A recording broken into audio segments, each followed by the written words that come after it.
Hey, this is Sista, and welcome back to 4G1G.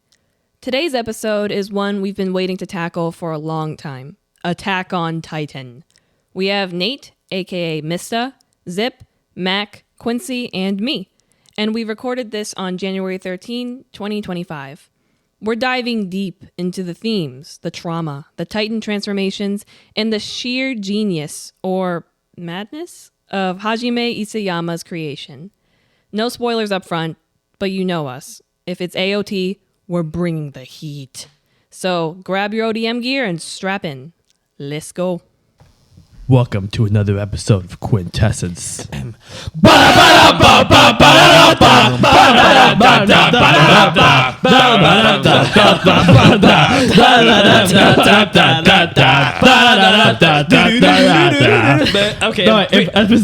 it's not already obvious, we're talking about Attack on Titan. Yeah, I'm completely ready to get copyright claimed just for that. It was worth it. I don't think that'll get copyright claimed. Yeah. Come on, it was so beautiful. We're good. It was so beautiful, though. Like Whit and Mappa is gonna be like, "What the heck is that? What the heck was that?" Yeah. So yeah, we're in the clear. Yeah, we should be good. Okay, so Attack on Titan. It's like super popular. It was like super popular. You guys might recognize it. It was really popular last week.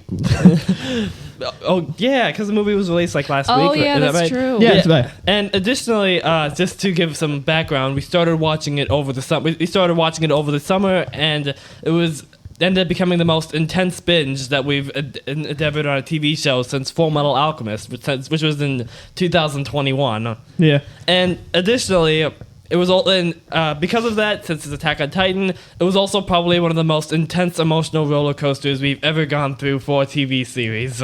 89 episodes. 89? That's how long it lasted for. Really? 89 Wait, is it 89 episodes? Can you fact check that? I think it's 93. Actually, yeah, 93. It was 93. 93 episodes, and we burned right through it over the course of, 3 months? We started in late July and then finished it on October 20th.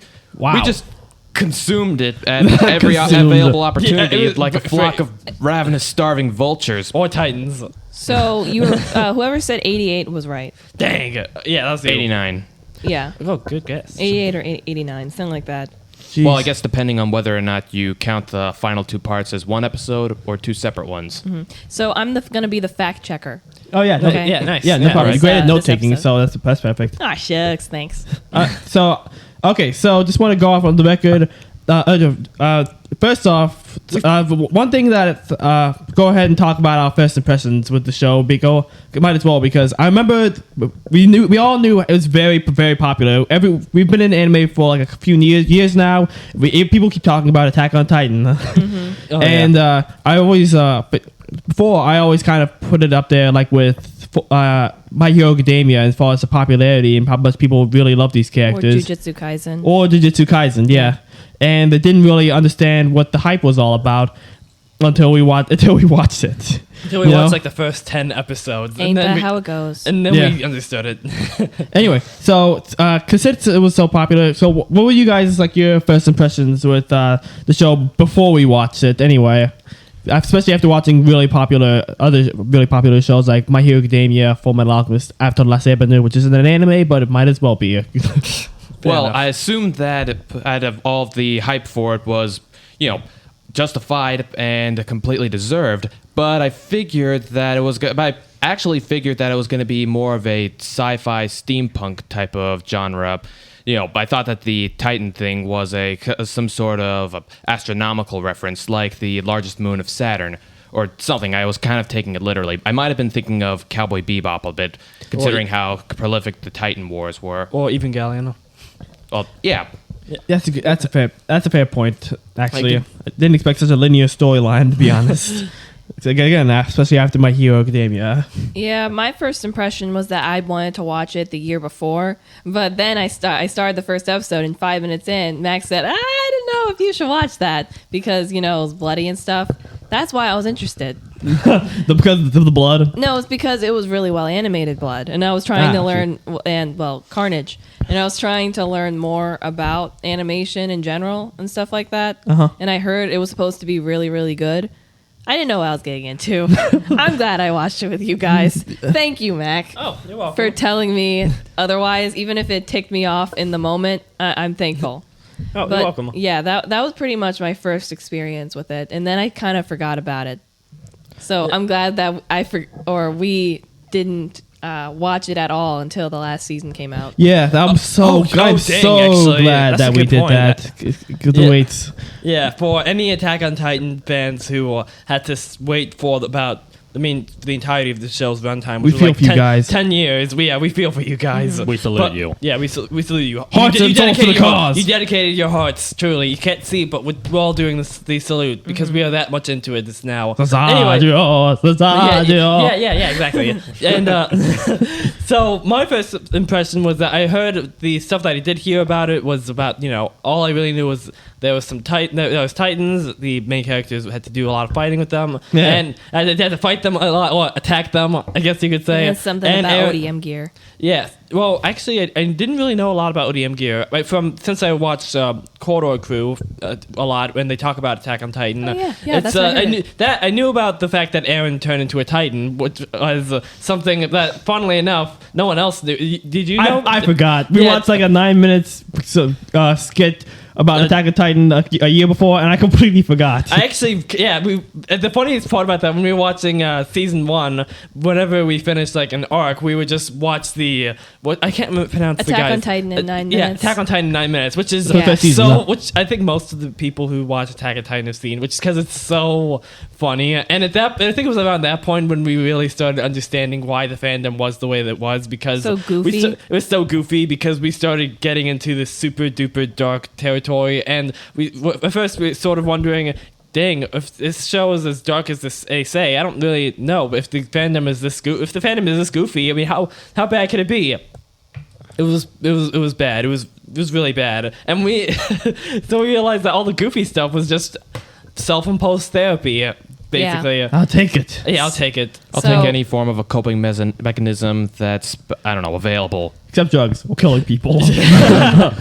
Yeah, except for that. It's totally understandable why the fandom is as goofy as they are, and we've learned that the darker the anime, the goofier the fandom. Yeah, Yeah. for sure. So it was a bit like that with Fullmetal Alchemist. It was like that even more with Death Note. Yeah. Yeah. We've noticed because it's got a gang of goofy freaking memes. Yeah, and also shout out to Giguk, I think is how you pronounce the name. Oh, yeah. Is that how you Who pronounce made it? Attack on Titan in 9 minutes. It's so funny and we laugh every single time. So thank you. Titans. Thank you for making We're it. so in their blood. They will know the name! We're dead to their graves. Aaron, it's been 2 freaking years already! Shut the heck up! All right, so So Aaron, you There's that silence. you like Titans? No, screw the Titans! Sorry, I had to finish a bit. Go ahead. yeah, of course. My first impressions of Attack on Titan before we saw Attack on Titan in 9 minutes. I was under the impression how it was primarily a post-apocalypse story, having some level of like fantasy elements in there because of the whole thing with the Titans. Although obviously I didn't fully understand what the heck it was or what we were getting ourselves into. I actually remembered most of Attack on Titan in 9 minutes when we were actually I watching remembered it too. watching the first season. So I already knew that Eren was a Titan. And I forgot about I don't know if I forgot about the thing with Annie, but I definitely forgot the thing with like Irvin and the whole Seinfeld thing going on. Just another day in the survey corps. Bing, bing, bing, bing, boom, ba-dum, boom, boom, boom, boom. I forgot about that too. Yeah. I expected it to be an emotional roller coaster. I was not expecting how much of a roller coaster it was going to be. It was like a roller coaster that went on for hundreds of feet, took you upside down, did loop-de-loops, went off the tracks a couple of times, and then by the end, to the extent that when you went back to the place that you started at, you were like an entirely different person. You know fear, and you've seen death. The Yeah, seatbelts are but- kind of loose too. In that metaphorical roller coaster, no one fell off because everyone was that invested. Yeah, exactly. Yeah. So the seatbelts might be a little loose because because you're losing yourself a little bit. Yeah, exactly. Losing your mind. Uh-huh. But other than that, no one fell off. You can tighten No them, casualties but you don't. on our side. Yeah, everyone wanted to see where this was going. Yeah. Literally with the roller coaster. Yeah, exactly. So it's kind of like that thing from Good Luck Charlie with star exploders in the theater when they're going from one side to the other. We'll just insert that in this, by the way. Yeah. It's so funny. So it's kind of like that with the big Titan fights. Yeah. I think if I were to summarize what I was thinking about, how I thought about it, I think I would summarize it sort of like elements of Lord of the Rings mixed with Last of Us, really. and Dune. I see that. And Dune. That's Yeah, really I good. just remembered something. So one thing that we did, I remember that one thing that we all did I'm sorry, know. we done, Mister? Yeah. Yeah, I was done. The one thing that we all did know was the fact that Aaron ends up turning, Breaking Bad Yeah. and becoming the villain at the end of it. Yeah, And- we all knew that. Yeah, everyone knew that because his awesome outfit was just so iconic. And his that- hair. Yeah, and the angsty hair. Then that was pretty much all that we knew, apart from all the other stuff that we saw. And now after finishing the series, I can confidently say I kind of want ODM gear. Not gonna lie, I'll probably kill myself. I'll probably kill myself at some point when using it. But that's the only bit of the Attack on Titan world that I kind of wish was a real thing. I want Thunder Spears. That's a good one. I wouldn't, no one should trust me with them, but I want them. Yeah. I Actually- think I'd be kind of scared using the ODM gear. Teach me how to use a sword, I'll be fine. Yeah, Yeah. I think you already know there was a YouTube channel whose name I don't remember, an Hacksmith engineering one. Industries. Yeah, a separate one actually made Thunder Spears, Hacksmith Industries. Seriously? Yeah, They yeah, don't I explode. saw. They don't explode, but Aw. they do launch out like bazookas, and they look awesome. Oh, that But- is awesome. And there was Sick. the other one YouTube channel that actually made ODM gear, including with the little things that stick into things to stick into like buildings and wood and that sort of thing. The grappling hooks. Yeah, he even killed an inflatable Titan with it, which must have felt really good. Wow. Awesome. Yeah. And I think they were Crap, saying now I want to do that. also it takes a lot more practice. It takes a lot of practice. It's completely accurate to what it shows in the show. How Aaron was trying to figure out how to use it. And also, as we said before, that sort of thing takes an absurd amount of core strength. So That's why Yeah. everyone has six-pack abs. yeah, you Still kind don't of know how Armin had 6-pack abs. I mean, look at him. Doesn't match his face at all. The way that he was drawn in the promotional art. I don't know what was were they over the thinking? artists. He got better in the fourth. It got better in the fourth season. So, he Yeah. became a man, I guess. He looked like the most adorable little girl. yeah. in the promotional and they Yeah, leverage. he- they kind of leverage that. Yeah, and they're talking about I know. Oh crap! I When they know. dressed him up as Historia. And also, and in the She junior. was Krista then. Right. Yeah. no, wait, right. she was Historia. Was she? After yeah, it was season 2, The when her Uprising. name was. Oh yeah, when her name was given up. because her dad had what? A prostitute. Yeah, she's a piece of crap. Because a piece of crap Yeah. dad gave her a new name, so that I guess it was like a just in case kind of thing. We'll get to that. No, I mean like he hired people to kidnap her. Yeah, Kenny. Like Fargo. You know what I'm talking Fargo. about? Oh yeah, I think I know what you're talking about with Did, Fargo. did I That's watch that? No, it's a Coen Brothers movie. Oh, I'll explain okay, later. Yeah, I think they sent her away, put her in the military or something like that. Just basically to keep an eye on her or something. Yeah. Rod Rice is a real piece of crap. Yeah, but unbeknownst to Rod Rice, his daughter was a Disney princess. So She you know. was definitely the most anime-like anime girl in the show. Because of Yeah, that, she's yeah. because before her whole thing happened, before her whole plot happened, I kept forgetting her name. Yeah, they just call her exactly. the little blonde girl. I think because they call She's her. tiny. The cute little blonde girl that what was All her the name? guys and kind of either want to marry or referred to as a goddess. In the case of Or an Dino. angel. I didn't get it at first. the cute little girl who gave what's her name? Sasha? Yeah. Yeah, Sasha. Who gave Sasha bread. Remember? Yeah, After she was forced to run miles after the whole potato thing. Yeah, and she turned into a Titan again. Yeah, briefly. I was gonna say that. I'm gonna marry her. I'm gonna marry. Oh, by the way, we're gonna talk about Attack on Titan Junior High Yes. a little bit because that was our comfort after we finished season man. 2. And going into while we were watching season 3, it was great. Why did Hulu take it off? Why did bring it back? And Yeah, the thing speaking is, of therapy, they yeah. took it off the day after we finished it. Yeah. And we had to go really fast through it because of that.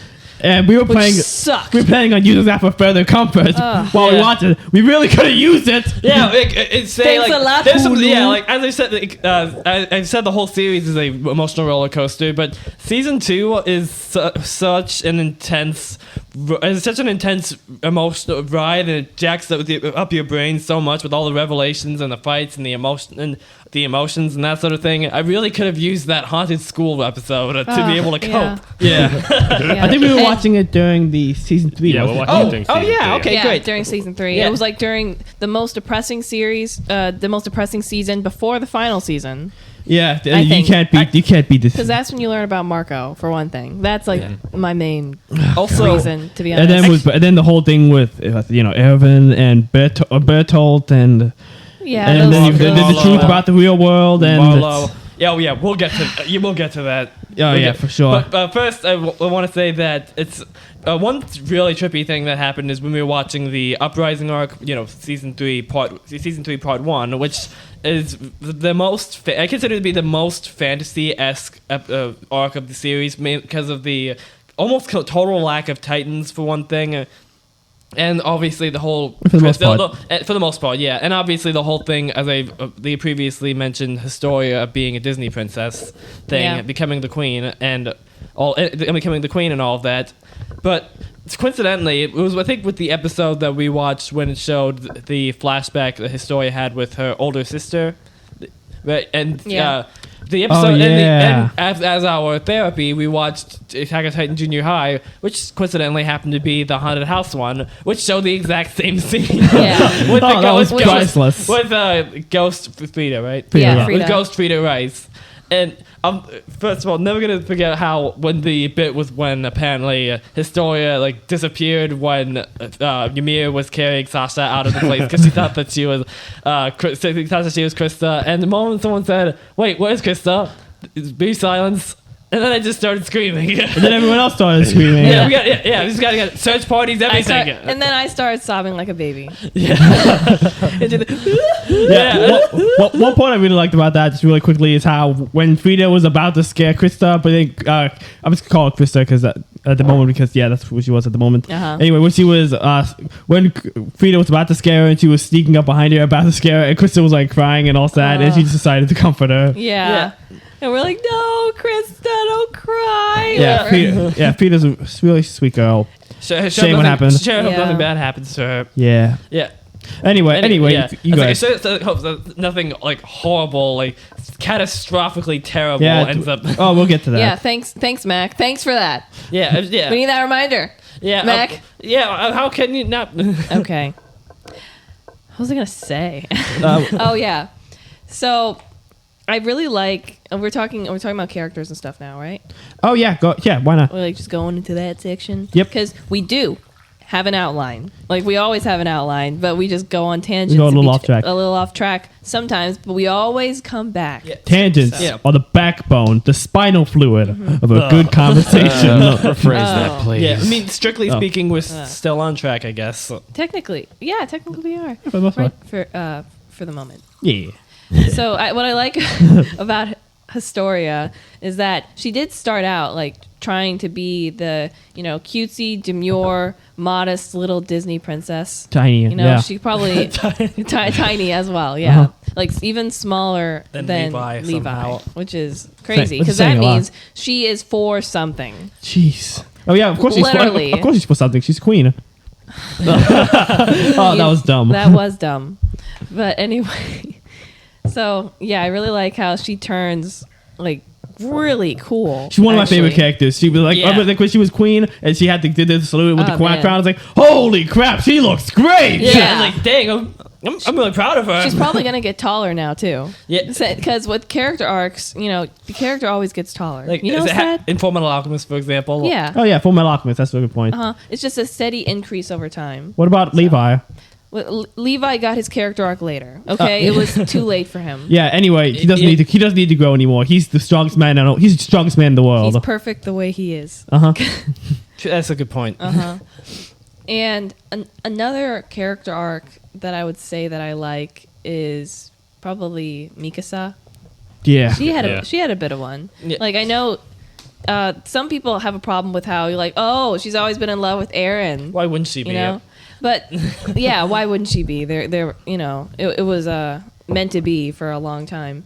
Aaron's just obsessed with killing Titans. He Yeah, couldn't Aaron- see what's freaking in front of him. Yeah, he's blind to everything that unless it involves showering in the blood of Titans. So, or later on, Not the blood just of all his Titans. enemies. But I do like how Mikasa, obviously she did have to kill Eren in the end. Spoiler alert. It's gonna be a spoiler I mean, thing in the there's gonna description. be Yeah, definitely. She did have to, kill Eren in the end. But I really like the conflict that was leading up to it with people asking, are you really gonna do? Like, are you really? Are you Yeah. really? It kind of reminded me of The Last Airbender, how everyone was wondering if Aang was going to kill Ozai. Yeah. But in this case, it's way worse. It's way more personal. It's way more personal. Yeah, exactly. So I really like that conflict and how, in the end, she did what was best for the world. You know, how she didn't just choose this guy who she did love, but didn't choose him over the whole rest of, what's left of the world. Who's left. So I really liked how they set that up and how she was still heartbroken, but she was doing what was best. Yeah, and I think another So. thing is that with that, I think people don't really like how after Eren told Mikasa to forget about him, and obviously she's not going to forget about him. People didn't really like that. But what I really like is actually how Eren thought that what freedom meant was that Mikasa would kill him, forget about him, and then move on with the rest of her life. You know what I mean? That's what he said. He didn't really believe it because he wanted to be with her, which is extremely heartbreaking. He did, and when he just started crying like that. I don't know why people dislike that, honestly, because the fact Why? that, honestly, obviously Aaron's characterization in season 4 is like great because it's like really different from how he was before, but that's probably the most like he's been like his previous self that has been throughout the entire 4th season, and it's freaking heartbreaking. That's how he And- was in season 1. Yeah, but he didn't. So- And the He worst part is regressed. that, and the worst part is that it's also this whole thing with regret because he asked Mikasa because he actually did try to take the initiative and ask Mikasa what she thought of him, and then when she said you're like family because she's terrible with this romance stuff, and that what pushed him over the edge. And then we see the possible timeline. If she said that she loved him, it's like romance is true love, he would have left With her. with her. Yeah, Hand in hand. it's like I And they lived on a farm And that he they- built in this Titan form. Yeah, in Switzerland. And- Freaking Switzerland. Yeah. Was it in Switzerland? It looked like Switzerland. And it was It looked beautiful. beautiful, yeah. It was beautiful. Yeah, He and was chopping wood. Then again, Uh-huh. Catching fish. why do guys always chop wood in these kinds of things with the I mean, that's wouldn't because- you? Wasn't I, it- I would. Yeah, yeah. Yeah, this reminds me of one bit of fan art where it showed how Aaron, he managed to caught a fish for Mikasa, whereas Mikasa is standing across and she's holding a dead bear, Azumi Curtis style, and she's Yeah. like, "That's great, She's Aaron." like, that's great, Aaron. By the way, I caught a bear. By the way, I caught a bear. Anyway, but back to the topic.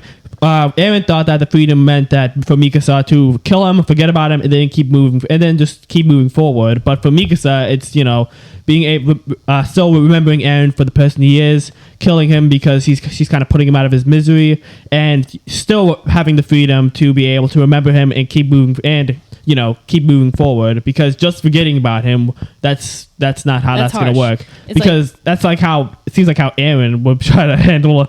I think that's probably how Aaron thought that the best way for him to handle his grief over all the people would be to keep moving forward so he doesn't have to think about it. Whereas for Mikasa, the proper grief thing will be like, remembering the person but keep moving forward despite that. You know what I mean? So it's not like clingy anymore. Yeah. Or Because yandere, she like. was clingy before. Yeah, she was terrifying. She's a Terrifyingly bodyguard. clingy. She's just a straight up bodyguard. Yeah. So And Aaron still couldn't take the hint. I understand why Aaron got annoyed sometimes because she was being clingy Uh-huh. and she was like totally in love with him and stuff. I would never say obsessed, Like when she but was just like in love with him. like when he was talking to Astoria. And But yeah, and she got jealous easily and Yeah. stuff like that. She's a teenage girl. Uh-huh. Like, Yeah. that's to be expected, that kind of stuff. So I wouldn't like it if anyone were to say that she's not a good character because of those qualities. Yeah, I'll say. I'll just tell So, Mika. I'll tell yeah. Mika so that you guys said that. Whoever said that said Yeah. that. Yeah. Also, just want to briefly say that one thing we talk about with the characters that I find to be really surprising was because, especially given how long a series is, but I love every character in this series, except for like King Fritz because he's screw him. But every character is so intriguing and memorable and lovable in some sort of manner. Even like the quote unquote villains to a certain extent, And in addition to that, the whole thing with the world building is really good. I love the eye catches, which I read when we were watching it. I loved doing that. It's really adds to the world building, and it also you're able to connect the dots really well after the big reveal later on, and it's also good. It's also good. Yeah. It's amazing how I can remember many of the characters, even the ones that didn't even show up that much. I don't remember their names. I'm bad at remembering names. Like I couldn't even remember Sasha's for a couple seconds. Come on, fight me. Let's go. Yeah. I don't know how it happened. I was even eating a potato earlier and I forgot. He's called a potato girl for Potato girl, a really yeah. long time. For the longest time. Yeah. Yeah, and I always ended up feeling a bit like an idiot when I tried to do the salute, the hearts and souls to the cause salute, and I ended up doing it wrong, like Connie. And especially when Mister would walk up to me and grab me by the ears. Like, you're doing it wrong. You're doing it wrong. Ah! Did you do did that? And one time he did. I think there was one time he did. I think that was one That's so time. funny. Also, another thing I want to quickly say is that Yeah. one of my favorite character arcs in the series, I think, might be Jean's. Mainly because it really reminds me of Sokka's character arc in The Last Airbender. Oh, crap, it is he's a like that. super annoying, cocky guy who just seems to not be equipped for much of anything, and seems to be like kind of dumb. And then it turns out he's actually Brilliant. he's actually a really good leader, and a really good leader is able to mature a whole lot. And speaking of which, another favorite character arc of mine is Armin's, mainly because I never would have predicted that the mildly effeminate blonde guy with a blonde guy with big blue innocent eyes was actually an evil weird hair.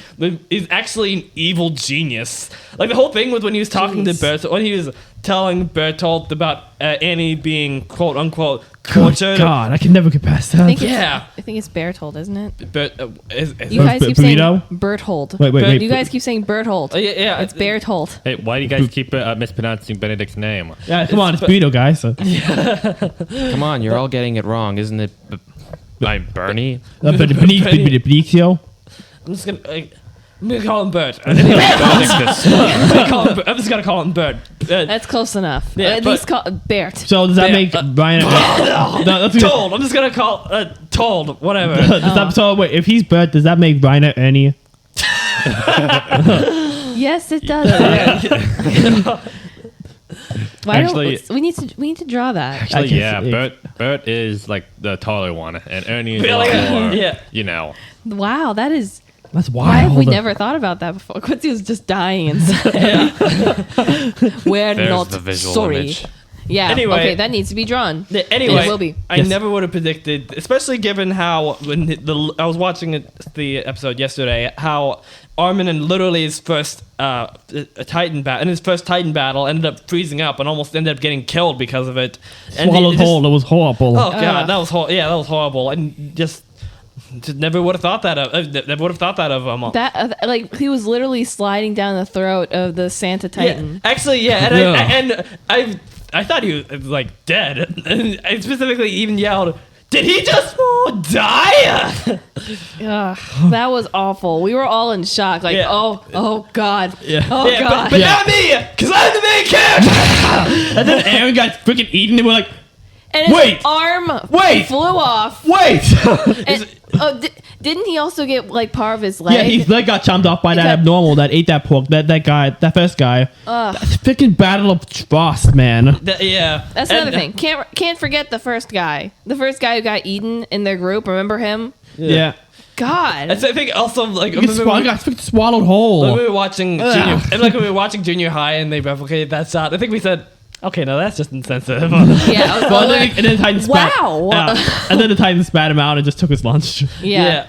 I mean, You know, so somehow that's even worse. yeah. So if he like had like a sandwich with him, then I trust he may have been able to make it. Even if he But had a not granola like bar. Subway, not a Subway sandwich. yeah, A really good homemade one. that would hurt. Though. It would still hurt. I mean, yeah, just eat him, man. Yeah, like just kill me if you get. Yeah. Kill me!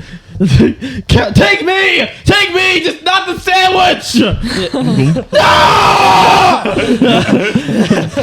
How could you sing?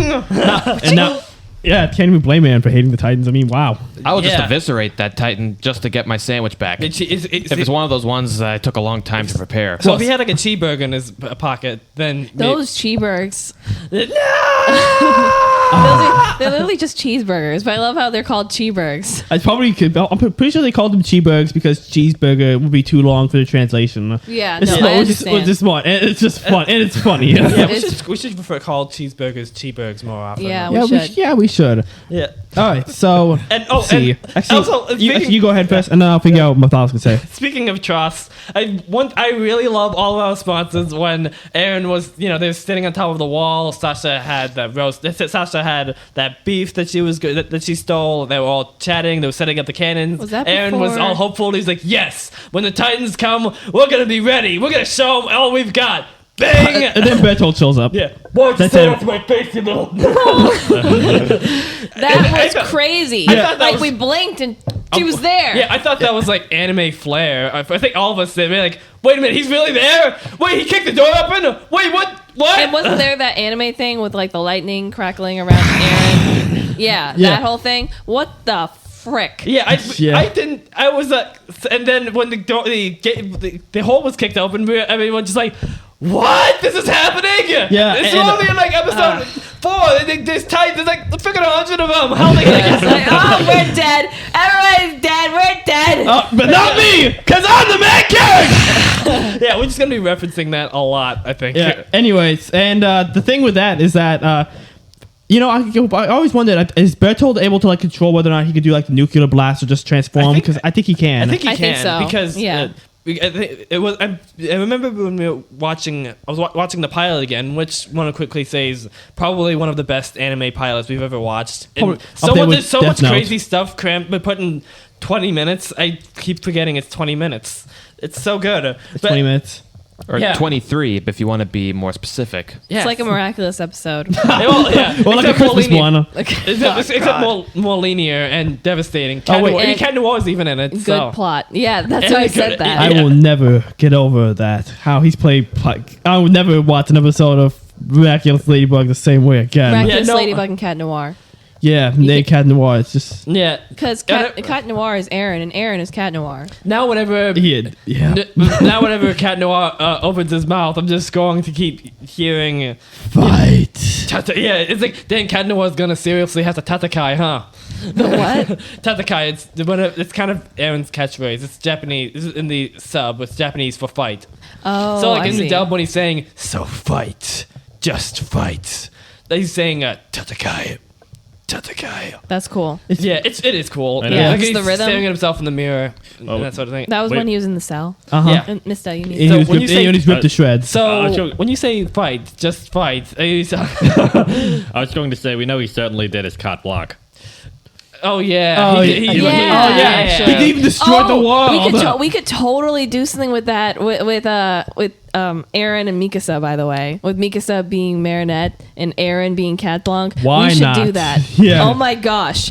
Brainwave, Mista, thank you. Write that Yeah, down. you're welcome. Someone's got to Write that down. Ah, Yeah, okay. I'll write it down here. Okay, because that would be great. Holy crap. I'm gonna break everyone's hearts. Yeah. Again.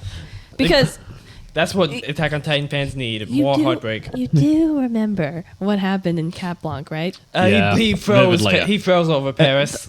I think it was. It might have been Everybody the died. world. He destroyed the Everybody world. died. He was Everybody, zinging including off Marinette. cat puns. So was that like 80%, or was just Oh, everyone? God. 100%. It's like the original ending for Attack on Titan. Yeah, where Oh. everybody if died. that's true. Oh my gosh. And then, he was absolutely crazy, but he's still in love with Marinette and everything. And he Yo, knew that crap. Marinette was Ladybug. Sorry, a bit of a tangent. This is my favorite episode. I haven't watched like season 4 or 5. I don't know if 5's even out yet. But to be frank, I don't know if I want to. I might change my mind. I don't know. Well, Christmas break anyway. is coming, so you might be able to. Yeah, I think I might. Oh, man, I can never stick to like what not. Never mind. Anyway, It's not like Attack on Titan where it's a roller coaster. It's kind of like it's like It's more like- it's it's more a like a- love-hate relationship. it's like a trolley where you jump on and off of it. Yeah, or a situationship with a show, which is the weirdest thing ever. But anyway, so you guys know that Cat Blanc, Adrian, knew Marinette's secret identity as Ladybug. Yeah, right? Bounty Titan and all that. So is that whole thing. So that would probably work pretty well. Yeah, it'll be fun. Oh, With speak, Attack on Titan. Maybe I yeah, just have and- to watch that episode and, again. It was so good. Yeah. It was good. We'll Speaking have to of- watch it in a podcast. Sorry, Mac. Go. Also, yeah. Speaking of trust, you guys already know about the fact that the Hajime Isayama, the sadistic author of the series, And the Japanese Vince Gilligan. Japanese Vince Gilligan, was originally going to have Sasha be killed in Trust. It Actually, was Trost. I thought she got the battle. No, it was Trost. yeah, it was Trust. So it was going to be like really early on. Oh, so, like, jeez. yeah, which apparently was so hard. Which was apparently like so heartbreaking that his editor, upon reading that, went to the bathroom and sobbed intensely. So then, at that point, most likely while snacking on a potato, he's like, you know what? Maybe I can. I don't know. I can keep her. I could probably keep her alive. Oh, thank you. Yeah, thanks. Thank you. That would have been. Thank you. Yeah, Yeah, it's not like anything that's gonna happen later on in the series. It's just going to completely shatter our hearts into a bazillion pieces, right? So it said here that Nothing's Like changed. Yeah, nothing. I'm just another reference. Yeah. Hannes. So- Anyway, go ahead. where's it say here? Just saying. Yeah. Oh, sorry. They have to kick through the front door first. There's no way they can do that. It said here Probably. Sasha was supposed to die in what you were talking about, but Isayama's editor cried and begged him not to kill her, so he changed it. So like, That's- please stop, kill her, keep her alive. I'm begging you. You have to do it. Okay. I'll keep her alive. Okay. Just here, have a potato. So anyway, glad we landed on Sasha. So you guys already know my favorite character is Sasha. It Yeah. broke my Yeah. yeah. Sasha, she's great. She's like comfort character. She ate a lot. I could relate to that. I would've- Broke my heart in season 4. I would have thought that Armin would have been your favorite, honestly. Oh yeah, later on he definitely became. Later on he's. For one Huh? What, you want this? Oh no, you can continue what you're saying, but Mr. wants it next. Yeah. Okay. The talking Like, stick. I mean, for one thing, he kind of like I said before in conversation that he kind of reminds me of you with the whole leadership thing. Ah, thanks. Yeah. And after a lot of trial and error, or not trial and error, after thinking about it for like a week after we finished the series, Armin's probably my overall favorite character. Sasha's like my ultimate comfort character. Like, she was, like I already mentioned that stuff, like she was funny, she ate a lot, taking out that Titan, like in her village, that was awesome. Like Katniss Everdeen sort of thing. I wouldn't have imagined that. I never would have imagined that she is the one who has like the Katniss Everdeen chops. Yeah, honestly. the bow and arrow and everything with the hunter and being a hunter. It's awesome. Yeah. So like, not only is she still an idiot and a foodie. She's such a dimwit. It's great. Yeah, Yeah. but the bow and arrow and her being like a crack shot. That's awesome. Yeah. I actually remember when I first showed her with the whole potato thing, the first thing Sister said was, "Oh, so she's a foodie." Yeah, and they're like, yes, actually. Yeah, That's- there's usually a foodie character from what I've noticed. Tends to be a guy though. We'll have to see some other foodie characters. She's number one in my opinion. Yeah. Like, I remember when she said, "Are you asking why people eat potatoes, sir?" I mean, I Uh-oh. thought you would know. And then the fact that she had the nerve, when she broke it in half, and she had the nerve to try to give him the smaller That was like half. 15% of the potatoes. She It- got like 80%. But my real question is, wouldn't that be 85? That was so selfish. oh, okay, Yeah, yeah, I can't count. Or maybe she ate the best. I don't know. I was like, But my- Jesus. When I first saw it, I was like, Oh my gosh, that's so stupid. Would it have killed her to just nerf it down during on the walk over to the? She wanted to savor it, probably. Oh god, I think stupid. I think you're right. But yeah, Armin's overall, Armin's my favorite character. For all that stuff mentioned, he's got a great character, great character foil to Eren and stuff. I really love his dynamic with Mikasa, honestly. Because the fact that Eren's obviously the main character and he's like the main driving force with all that. But in season 4, we were able to see Armin and Mikasa's dynamic a lot more, and it's like really interesting, like how he's still trying to find ways to make it work. And he's still being optimistic, like, no, Eren's not bad. He's trying to make this all work on our side, in our favor. He's a real bro to really stand up to him after he beat the ever living crap out of him, and destroyed him. And also, like, I really liked how angry he got when Eren broke Mikasa's heart. Remember? Yeah, like, how could you say that? I'm gonna kill you! Yeah, that was great. The voice actor killed it also, Yeah. and I think that season 4 was what made him my favorite character for sure. Also, I think you remember it was like Evolution when we were watching the last episode when I think you said, "Whoa, is Armin the main character now?" Because since Eren is, he's the protagonist, then he's also the antagonist. Big bad. He's huge. He's also, he's also the harbinger of the apocalypse right now, at the currently. And so the main driving force Eren is the driving force of the apocalypse. He's triggering the apocalypse, but for the side of good is Armin, for the most part. I think. Yeah, Armin and probably Reiner now. He's got a great character arc. Well, I think actually maybe the three main characters. Well, I think any of the side characters would count, especially like with the fallout of Sasha's death. So I guess the 6 main characters would probably be like Armin, Mikasa, Reiner, Gabi, Hanji, I think, as well. Connie. Nice. And Connie. That was like a real intense thing when he tried to turn his mom back. Oh gosh. Yeah. Oh my gosh. And, murdering a child. That was a new low. And Connie, it's like, And he's how Isayama, you're freaking genius. Yeah.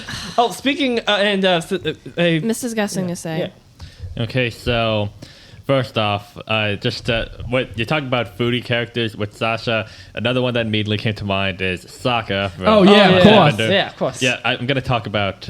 I'll talk about my favorite character, but really quickly, and then it made me wonder if Sasha had any nightmares about just food being Titans, where the food ate people. I think I'm pretty sure Sasha's onto something. Food's been at the bottom of the food chain for far too long. They got to be up to something.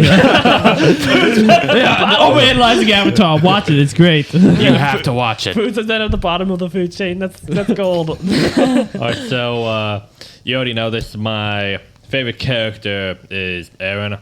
Yeah. Yeah, it makes sense. Because The curse. Because of it. oh god, the curse! Yeah, because Oh wow! This is the click. ultimate form of the curse. Well, to be fair, I mean, we always knew it was going to happen, Yeah, but then that's- Nissa didn't know Eren be his favorite character. It's Uh-huh. a tragedy. Go on. So that means that since we already knew, since the whole story is a tragedy, we already knew in advance that Eren was, predestined to die. So it's like the ultimate form of the curse. And so you knew that he was going to die from episode 1, but as the series went on, he just grew on you. Right? Yeah, and like the first 3 seasons, honestly, he was pretty inspirational. He was honestly pretty inspiring. Yeah. Oh, yeah, he was awesome. Yeah, except for when he was going all. Yeah, so good.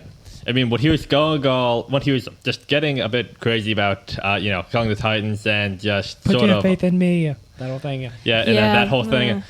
And then the whole season 4 thing where he just, just completely Killed a breaks- bunch of innocent people. Yeah, we just completely breaks bad. It's really interesting how his main philosophy remains pretty much the exact same throughout, and the only thing that's really changed are his targets, really, because his whole thing about fighting for freedom was specifically against the Titans, but then by the end it was humanity he saw as the enemy. So. Yeah, I thought that was just very, very interesting. The second favorite character was Zeke. I was gonna say, you gotta talk about this complex thing. And your favorite character before Zeke? My favorite character before Zeke. Was it Grisha? That wasn't Grisha. Let's see. I have a list.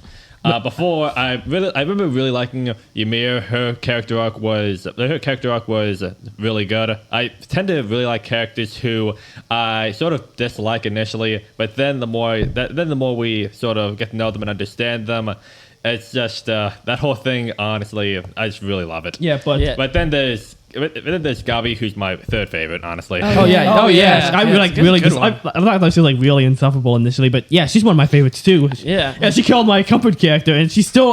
I just felt like real okay. sorry for her later. Yeah. So To be honest, I always had a soft spot for her. Like Yeah. even after she did kill Sasha and everything, she's just a kid. I couldn't. Yeah, really, I- I just. Yeah. I was Oh. mad about it, but I couldn't be furious about it because she's just a kid and she just went through like a living hell. Yeah, Yeah. okay, yeah. I have a lot of feelings about that whole thing actually, but Go on, I should Mr. probably get to that later. So, yeah, interestingly, unlike like Zeke or Ymir, I've never disliked Gavi. I always have to keep in mind how she was basically a literal 12-year-old, a child soldier who was indoctrinated with all of this, anti-Eldian propaganda. And how the whole thing about her wanting to be, and some of her friends too, wanting to be good, quote unquote, good Eldians, and how her whole misbelief is just completely deconstructed, and it's like this character arc. I just really like these character arcs, honestly. Yeah, just I always call it like Gabi's the redemption. I can't even call it redemption because she's just a kid. But like her arc her positive arc is one of the simplest arcs where the character has like that lives in the normal world was like full of corruption. And they believe in it, and then they end up seeing like the truth about it, and it's all becoming clear. It's like one of the simplest arcs that you could do. It's like that kind of like Ebenezer Scrooge or something. There's another one out there probably, I but think it's like that you're right done with that. very, very well. Yeah. And of course, it's even made even better because of the fact that she's basically Aaron. yeah, she's They even look like she's 12-year-old girl Aaron. like her design was even based off of a little sketch that Isayama did of a female Aaron. I I forgot forgot about that. That's pretty cool. Yeah. And although what I was thinking was when you said one of your favorite characters was Zeke, Commander Aaron. Yeah, we got Is the he one of your great- favorites? It's funny with Attack on Titan. My favorites were like just constantly changing. It was like the Yeah. whole thing with Omniscient Reader, with how I was trying to figure out which character I liked most, and if they had some sort of like big moment, if they have some sort of like big character moment, I end up just really liking them, and then another character ends up getting a moment like that, and I end up really liking them. I've never had this experience quite on the scale of Omniscient Reader, but Attack on Titan comes close. What was it with Omniscient Reader? With Omniscient Reader, like I remember, I really liked Hein Song when he got his moment, and then Jai-hee got hers, and then Hui-wan got her moment. It's just, and then, yeah, it's just, yeah. I still have to figure out which character is my favorite in Omniscient Reader, obviously.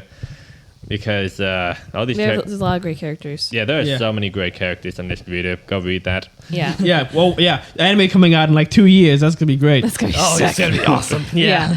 And I don't know, like we might be mispronouncing the names. Not sure. So, Yeah, we'll find out. we'll find We'll out. find out. But anyway, sorry. Were you gonna say something about Zeke? Yeah, I have a lot of feelings about Zeke. Oh, jeez. Yeah. What a mess of a man. But honestly, I think, actually, Where should we start? yeah. Where do we start with this? Oh, do we Actually, start with maybe we should go- maybe we Yeah, start with the actually, Maybe we should do that for maybe we should do that for the next section. Which Yeah, is- I want to talk about him let's talk about it with the next section, because honestly, it seems like it should be a whole discussion. all right. So you go ahead. Let's see like character arcs and plot twists, like favorite character arcs and stuff that you just really liked in the show. All right. First of all, I'm just gonna say Hanji. Yeah. For one thing, for one thing, she's my favorite character. Yeah. Mostly because even though she seems like she's Completely eccentric, insane. insane. Yeah. She's bad. Well, yeah, but she's extremely competent, especially with the leadership and the fact that these studies that she's conducting on the Titans, they're actually producing results that benefited the Survey Corps, like the fact that less active, like how they're less active during the night. That's how they were able to get through the forest. And let's see, part of and her character arc with her gradually coming to success. I did not see that coming at With all. her and it being, was with her great. being Irvin's successor, and Doing a good to that, job. adapting to that position very, very well. Yeah, I just felt really proud of her. Yeah. Yeah, all I things felt considered. Yeah, I felt even more proud of her the fact that she was able to step up to being Commander Ervin's successor while still being inherently Hanji. You know, I mean, there was some. I mean, given the gravity of all the stuff that she was dealing with, she had to sort of. She had to sort of reel in the craziness a little bit and A lot. good point. A lot. I think maybe like the whole Nick Fury eye patch for one thing, and the whole Props she to her for still getting wearing nu- the glasses. Yeah, and And- getting nuked and everything. So, but she still was able to be, as I said before, inherently Hanji, just toned down a lot. There's a trope all the here time. that comes to mind. That's the bunny ears lawyer trope. It's someone who seems eccentric and maybe a little bit crazy, and let's see, something and their personality seems to undermine their capability or something like that. But they are not just good at their job, but very, very good at it. It's all good, man. It's all Yeah, good, man. Like that. Yeah. So we can say some stuff. Another reason she probably had to reel back her craziness quite a lot is because she didn't have Moba to save her anymore. Oh, yeah, that's a good So, point. Yeah, I like think that might be one thing. Yeah, and I was going to say, actually, one of my favorite Hanji moments, other than the whole Sonny and Bean thing, God rest their soul. God rest their souls. Yeah. Lord knows Annie paid for that. F in the chat for Sonny and Bean. Wait, what you say? There's F in the chat for Sonny and Bean. Well, we it's not like that. we don't that have a mean? chat, but it's like F respects, basically. Oh, Yeah. okay. Anyway, so one of my favorite Hanji moments is actually with the big reveal with Raina and Bertold. And great scene overall. I don't know what Raina was thinking, although actually we'll get to that. Oh, We'll so get to stupid that. and impulsive. Yeah, but we'll get to that though.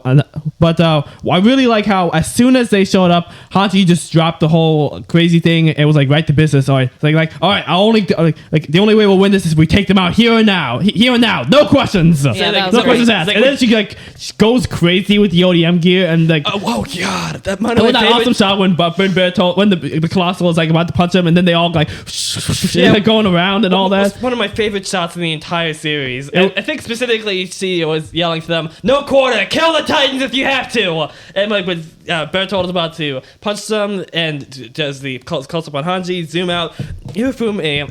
Freaking Irufume Amai, I think that's how you pronounce his name, is an animation god. He's like the founding titan of animation. Yeah, exactly. I don't know how he does this. It looks amazing. You get it? So much of the animation is on ones too. Like Which is we'll talk about the insane. We'll talk about the animation That for must the show have later. taken so long. Yeah. So very long. And on top of the amazing animation, you got to give credit where credit's due to the shading department, because the shading for this series is probably like my favorite of any anime series. Because can I have this for a second? Yeah, briefly. Okay. Quincy's still talking Yeah, about okay, Hanji. still One talking. quick brief thing. One issue that I finished. Make it actually brief. that I tend to have with anime series is how the shading for some shots is less intense as it would be in the manga, whereas Attack on Titan really freaking commits to this. Like one of my favorite examples of this is when Hanji is threatening the Annie Titan when she's got after getting Gulliver's Travels, and she's holding the sword to her eye, and I love how her pupil constricts because like, oh crap, I'm dealing with a psychopath. Well, she's more like a sociopath. And she Wait, just who? So, Hanji, remember when she was holding the sword to her eye? yeah, and she just that looks completely terrifying because she's gotta avenge Sonny and Bean, right? And Yeah. also the Levi squad as well, of course. You have to avenge them. Petra, no! Yeah, you gotta avenge them too. But No, that was a joke. Joke. It's from the Sonny video. and Bean, man, it's a joke. Yeah, I need to memorize the other one's names. Also, I know Oruo and Petra.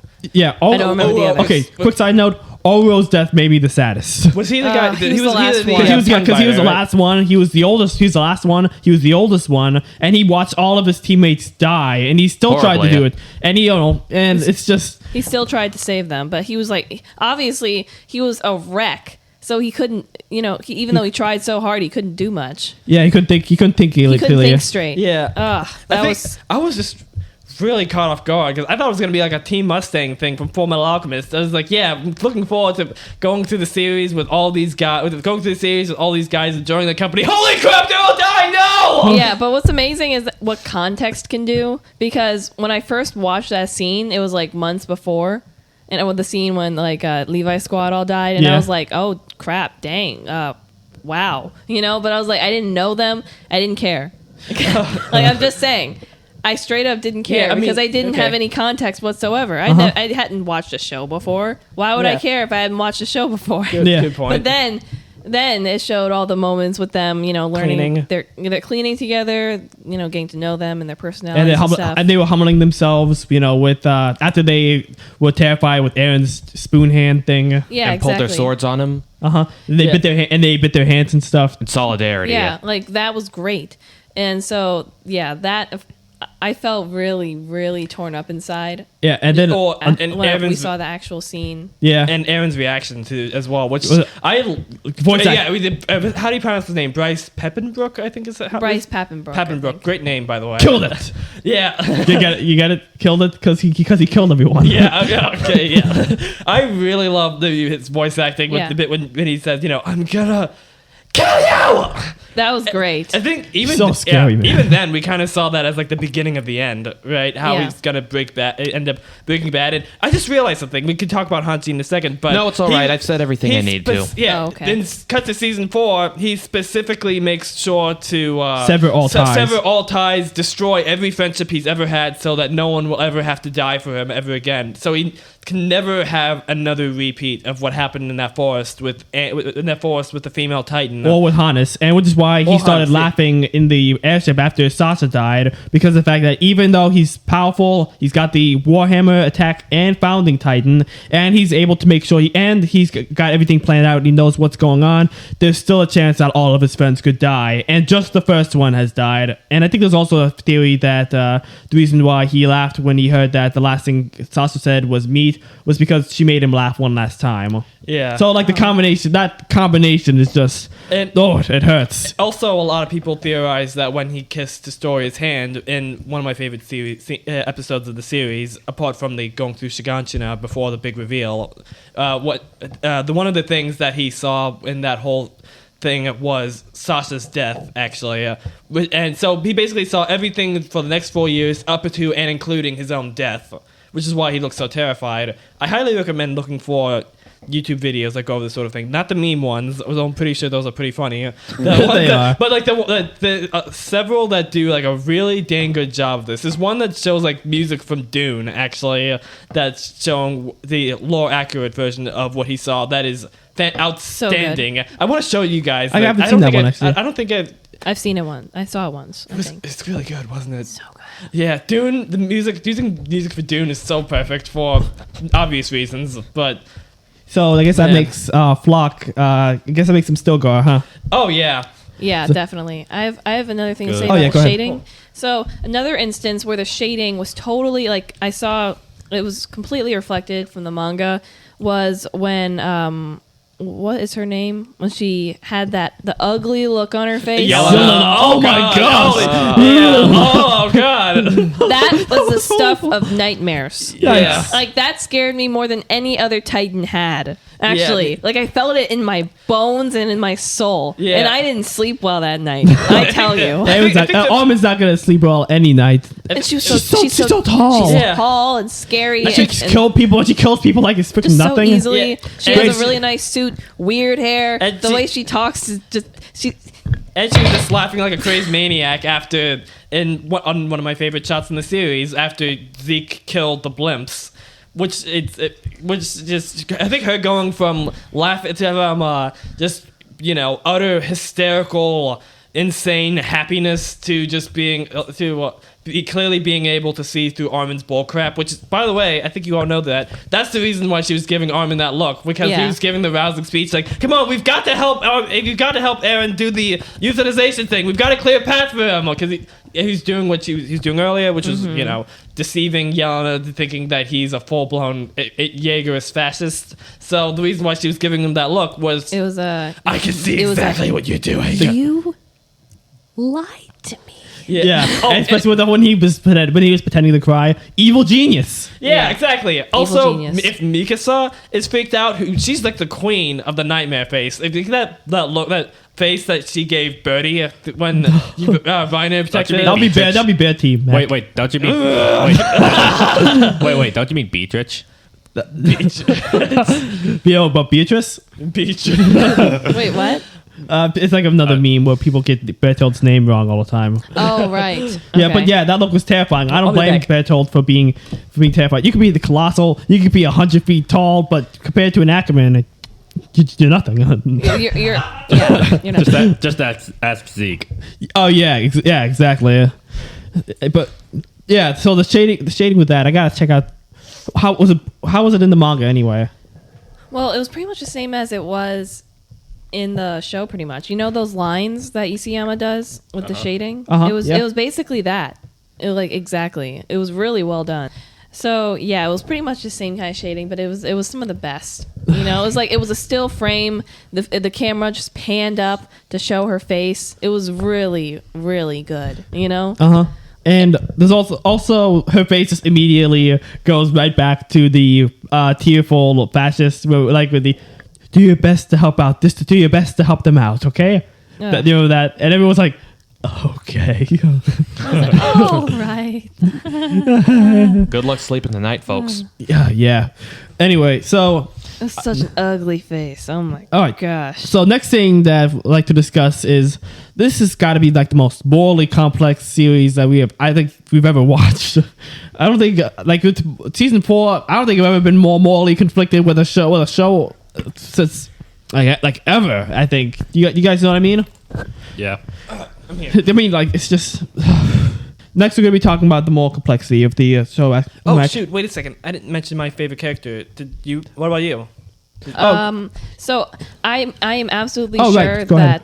yeah, I don't think I mentioned mine, but I'm not absolutely sure right now. I think right now it would be Marco. To be honest. I know. But he's just the one that I took a liking to the most, and I knew he was gonna die. Oh. You know? Oh. So that really sucked.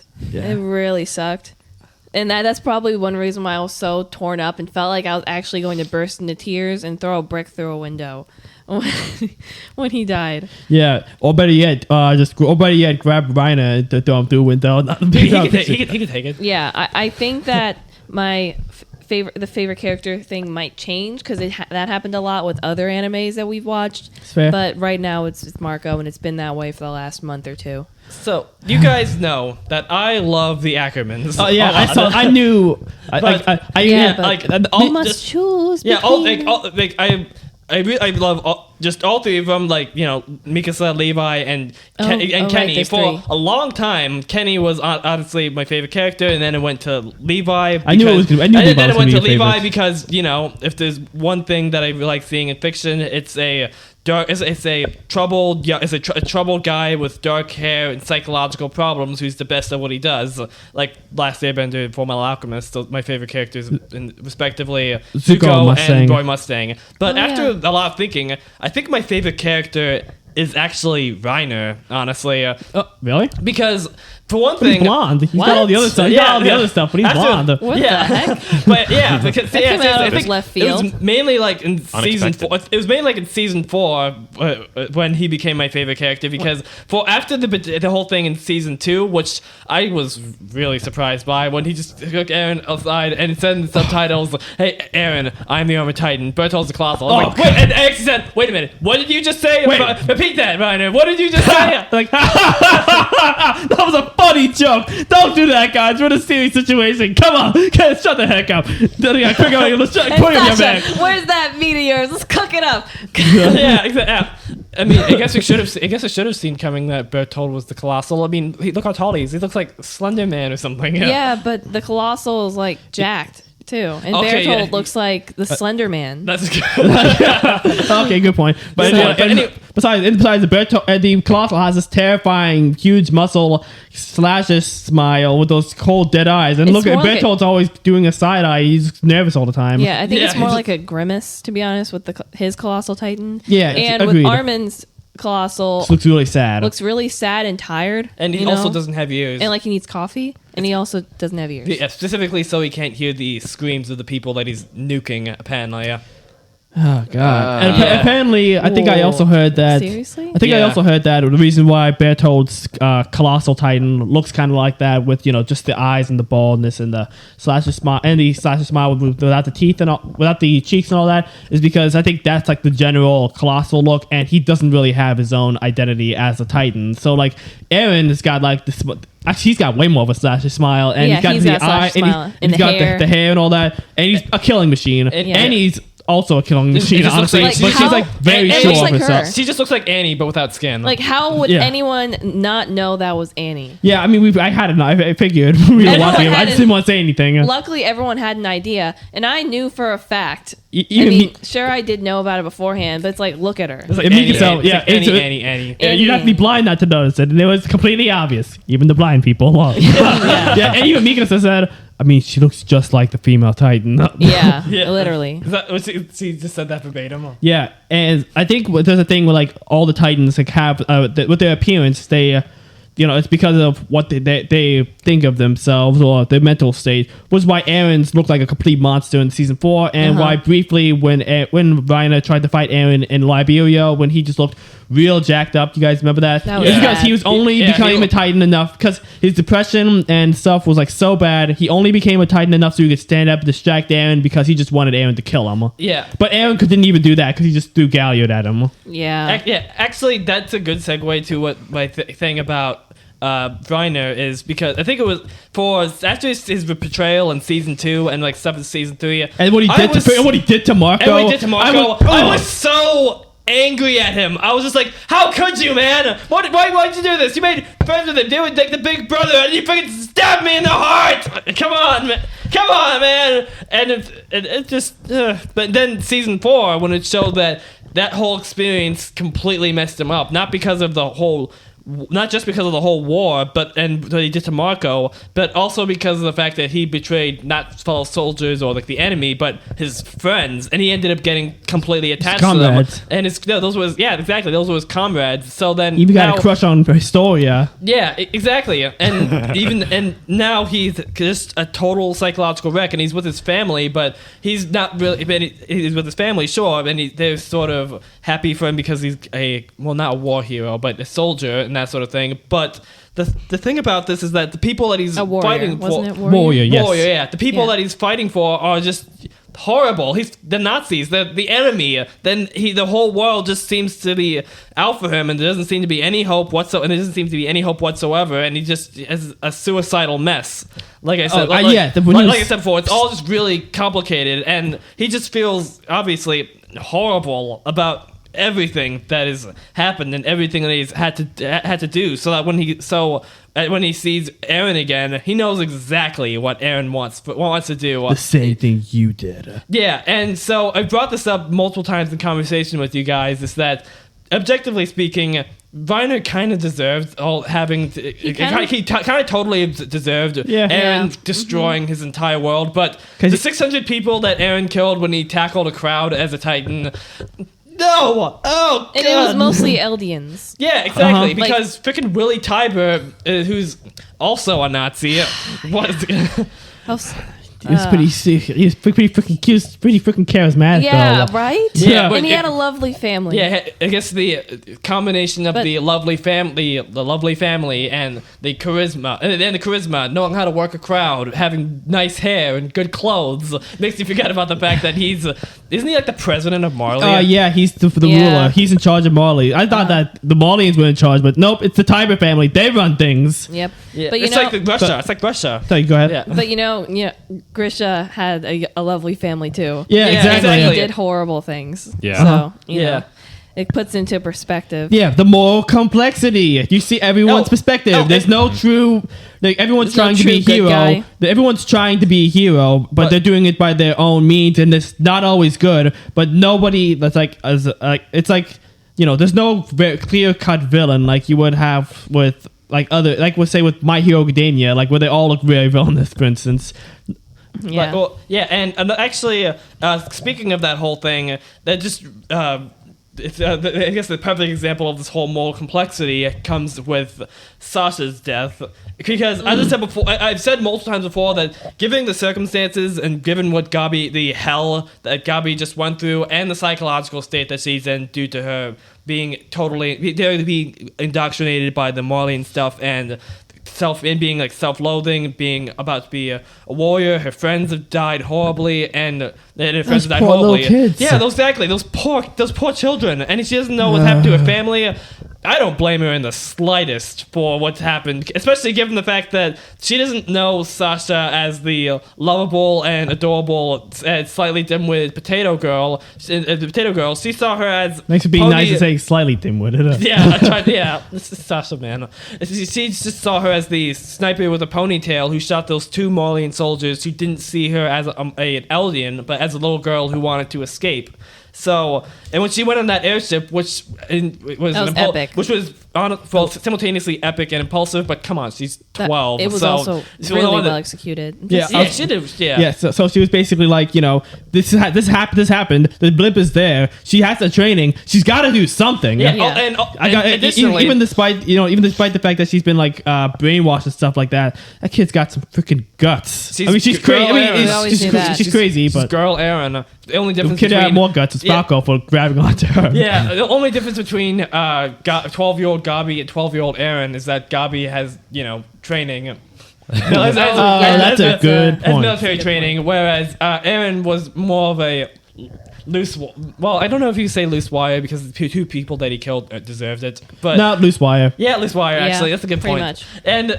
But again, it's so complicated because I can't be mad at Gabi because for her killing Sasha. I could just be mad at this whole freaking war instead, which makes this a really, really good anti-war thing because the enemy, it's not like the people, it's just. Yeah. We'll give you a moment to rest. Yes, take Yeah, it. I told you I have a lot. I have a lot of thoughts with this. Also, Falco was based off Jesse Pinkman somehow. I guess in terms of being the moral voice. Okay, that doesn't have anything to do with. It's Well, I pretty- guess it has a little bit. It's pretty interesting though. Yeah, it's an interesting factoid. But I didn't start to really feel sorry for Rhina until he stuck that gun in his mouth. I was Yeah, gonna say, yeah. jeez, when he tried to, That was And we didn't even recognize him yeah. I mean yeah. until we didn't recognize him Yeah. until he really spoke. God. Yeah, I think it was like wait, that was Ryder. kinda- He tried to eat his gun. Yeah, Oh God. that made all of us kind of. We could We all felt disturbed. It's I like- think, after Yeah. that. and we were all having mixed feelings about it, but we were also like, Rhina, don't do it, man. You've got a family. Yeah, I guess Ryder, hear me out. Put the gun down. Put the gun down, man. But thankfully, he heard, was it Falco? Yeah, Falco. And then I don't think he wanted to do it. Yeah. You Yeah, know, because I- if he had really, really wanted to, end himself, then he wouldn't have cared that, Falco was out there. Yeah, So exactly. he still wanted a reason to live. You know? Yeah, exactly. And then there's also the fact with Rhina, another added thing to the thing is that not only did he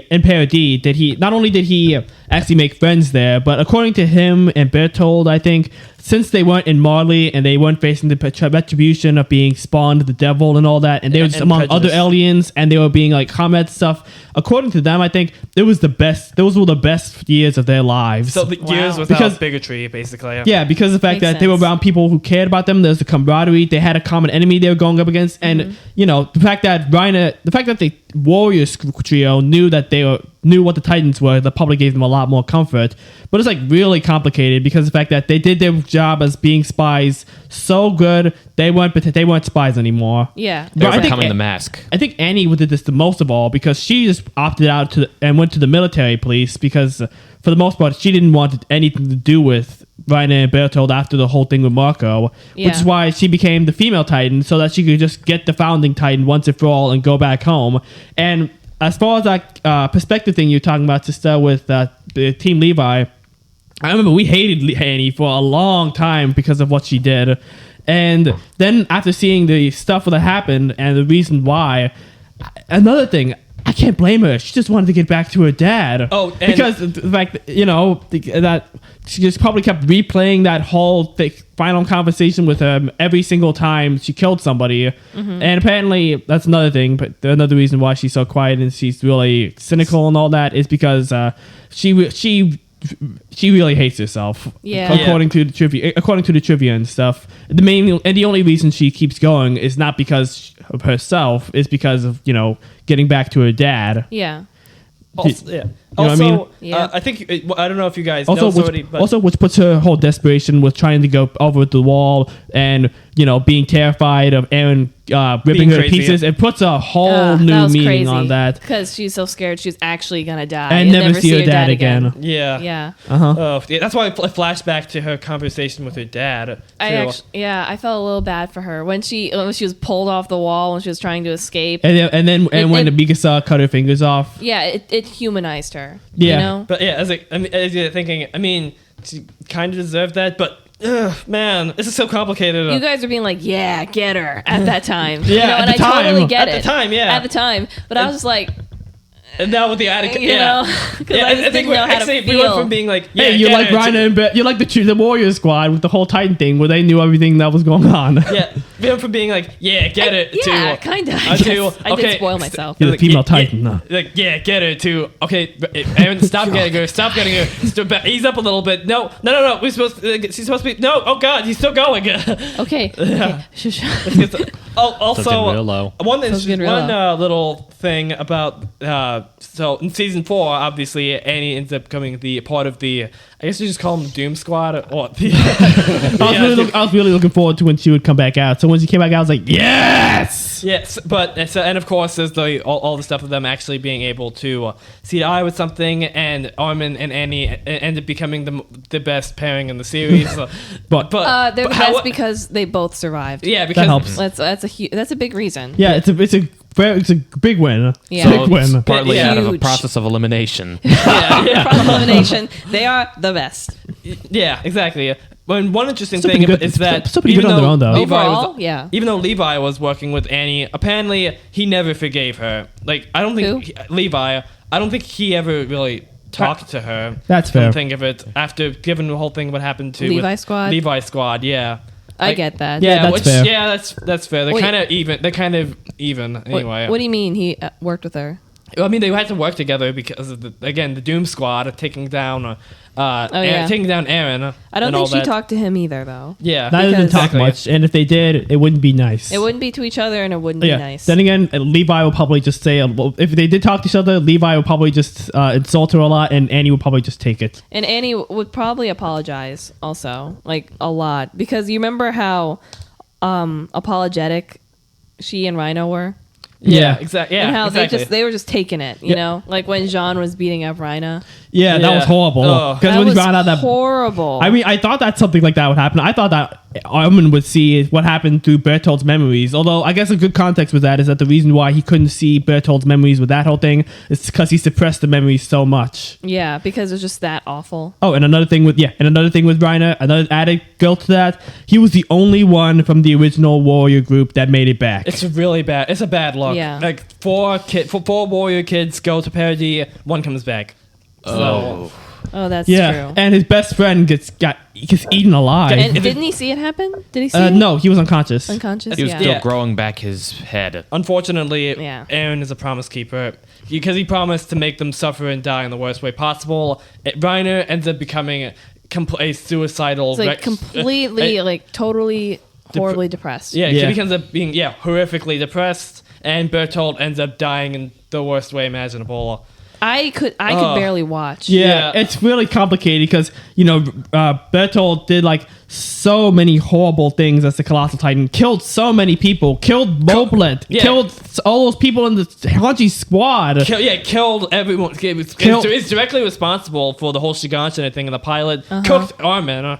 Yeah, and yet, we knew him as a person. We knew that he was a nice kid. And that he slept Yeah, weird. He slept weird. He had his little quirks. And so we all knew that he had to die in order to save either Armin or Erwin. We didn't know who would live at the time. But we always God, knew he that would die. but we always knew he would die, and there was always just a bad feeling. And then when it actually happened, it was horrible. I think Such I a may sour have taste. I think I may have looked away too. Same here. Honestly, I just kind of covered my eyes.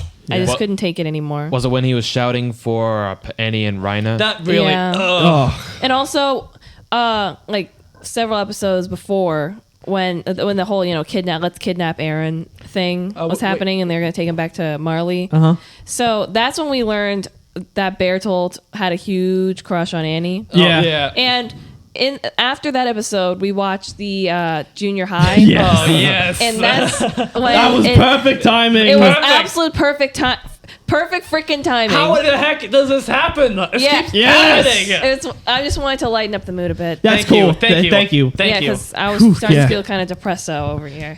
Yeah, don't end up depressed like what happened with Rhina. You don't want that. Moving on. Yeah, crush. Yeah. Festival. Fireworks. It was the festival, the fireworks, the what was it? What was she wearing? Kimono. What was it, kimono? Yeah, yeah, it was. Yukata. I think it's called. Something like that. She looked really pretty. And Cute Annie in junior high room. I remember when they first showed her in the dodgeball episode. I was She's like, my favorite. yeah, we're like, She's aw. so I mean, cute. I can't really be mad at her. Yeah, you know what Yeah, I'm saying? it's like- Can't even be mad at her. Or then with the thing, what which episode was it with the cheerleading thing? Like when it showed Krista with that. Yeah. You Fight looked on.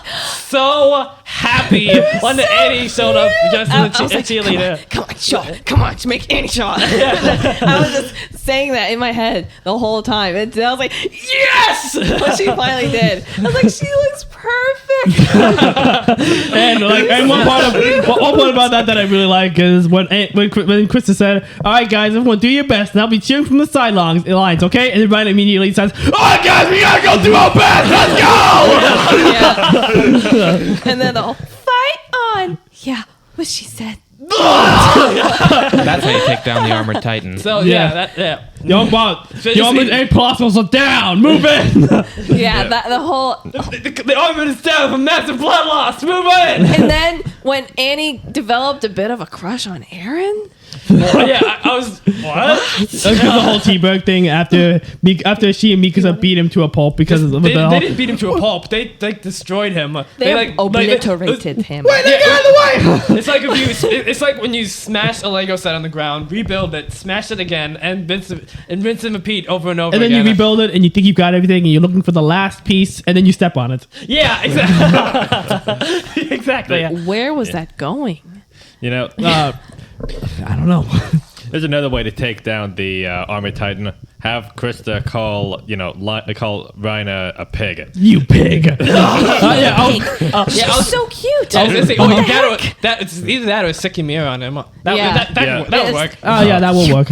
But I mean, Where did he get those photos, Rhina? What the heck? I'm pretty sure it was Photoshop, honestly. I think so. But Because they're serious talking about it Photoshop. earlier in the episode. He might have just took they just went through a yearbook, took the pictures, and put their heads on like a Supermodels. like supermodels or something. That's one of my favorite episodes. This is one of my favorite episodes. I mean, I love these cool presidents things, and of course, the whole thing with Rhina is I think he said that a swim team, so we'll be able to maximize physical contact, and then the girls called boo, like boo,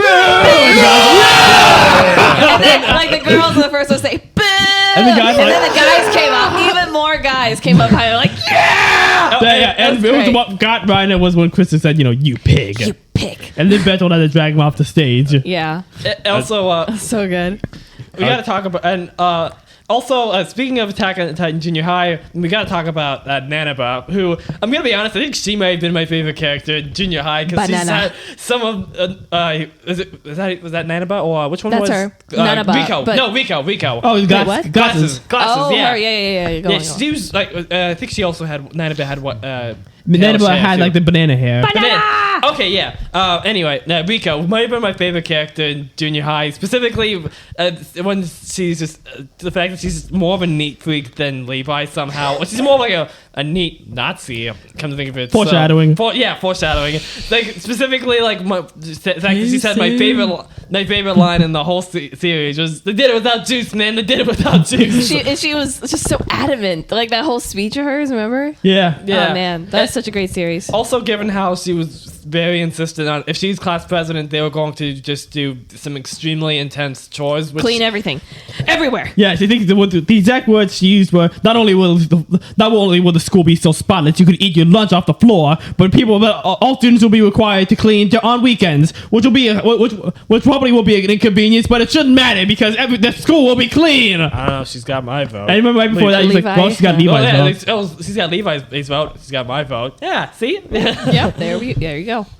Okay. No so- one else would ever vote for her because I would hate that. No, Yeah, I would hate it too. Oh, and also, what was? Oh, by the way, we gotta clean after we're done here. Oh, right. Yeah, we gotta do it without Eat juice, lunch man. first. Gotta do it without juice. We're gonna have juice because we're gonna eat first. We're gonna eat lunch first. Yeah, you gotta fight the Titans in order to get the lunch for it. As we have to get the lunch. Yes. No. Like eat them like you originally suggested Mister when we has were something early to on in the say. Hey, series? I was uninformed. I did not know Give the what the stick to Titans. Mister. I did not know what the Titans were. I regret saying that. Yeah. Oh yeah. Zip kept saying that, like whenever Whenever they killed a Titan, I would just say, "Now eat it." he'd say like take a bite out of it. I was like, When I was like in a You really sicko. emotional. I was in a really emotional state. They ate a bunch of characters we cared about. And also, Yeah, and so also just the, take a chomp out of the Titans. That regenerates, Yeah, and by back the when way. And when they died, when they started decaying, I was like, "What? No!" I was like, well, maybe there's some calcium in their bones. Oh, that's not right. Go on, Mister. Yeah, I going regret to- saying all that. I was gonna say two things. One, Mac, the character you're thinking of who's a Nifuke in junior high was Rico. Yeah, we got that's that. That's what we said. Oh, that's what you said. Okay. Yeah. Uh-huh. And it's another thing is that second year Miro and Rhino is going to keep him down because he would just keep getting back up. So the only that he just keeps getting back up. He doesn't give up. So the only way to get him down good is by one, blood loss, or two, just kind of emotionally devastating him. Usually if Krista's there.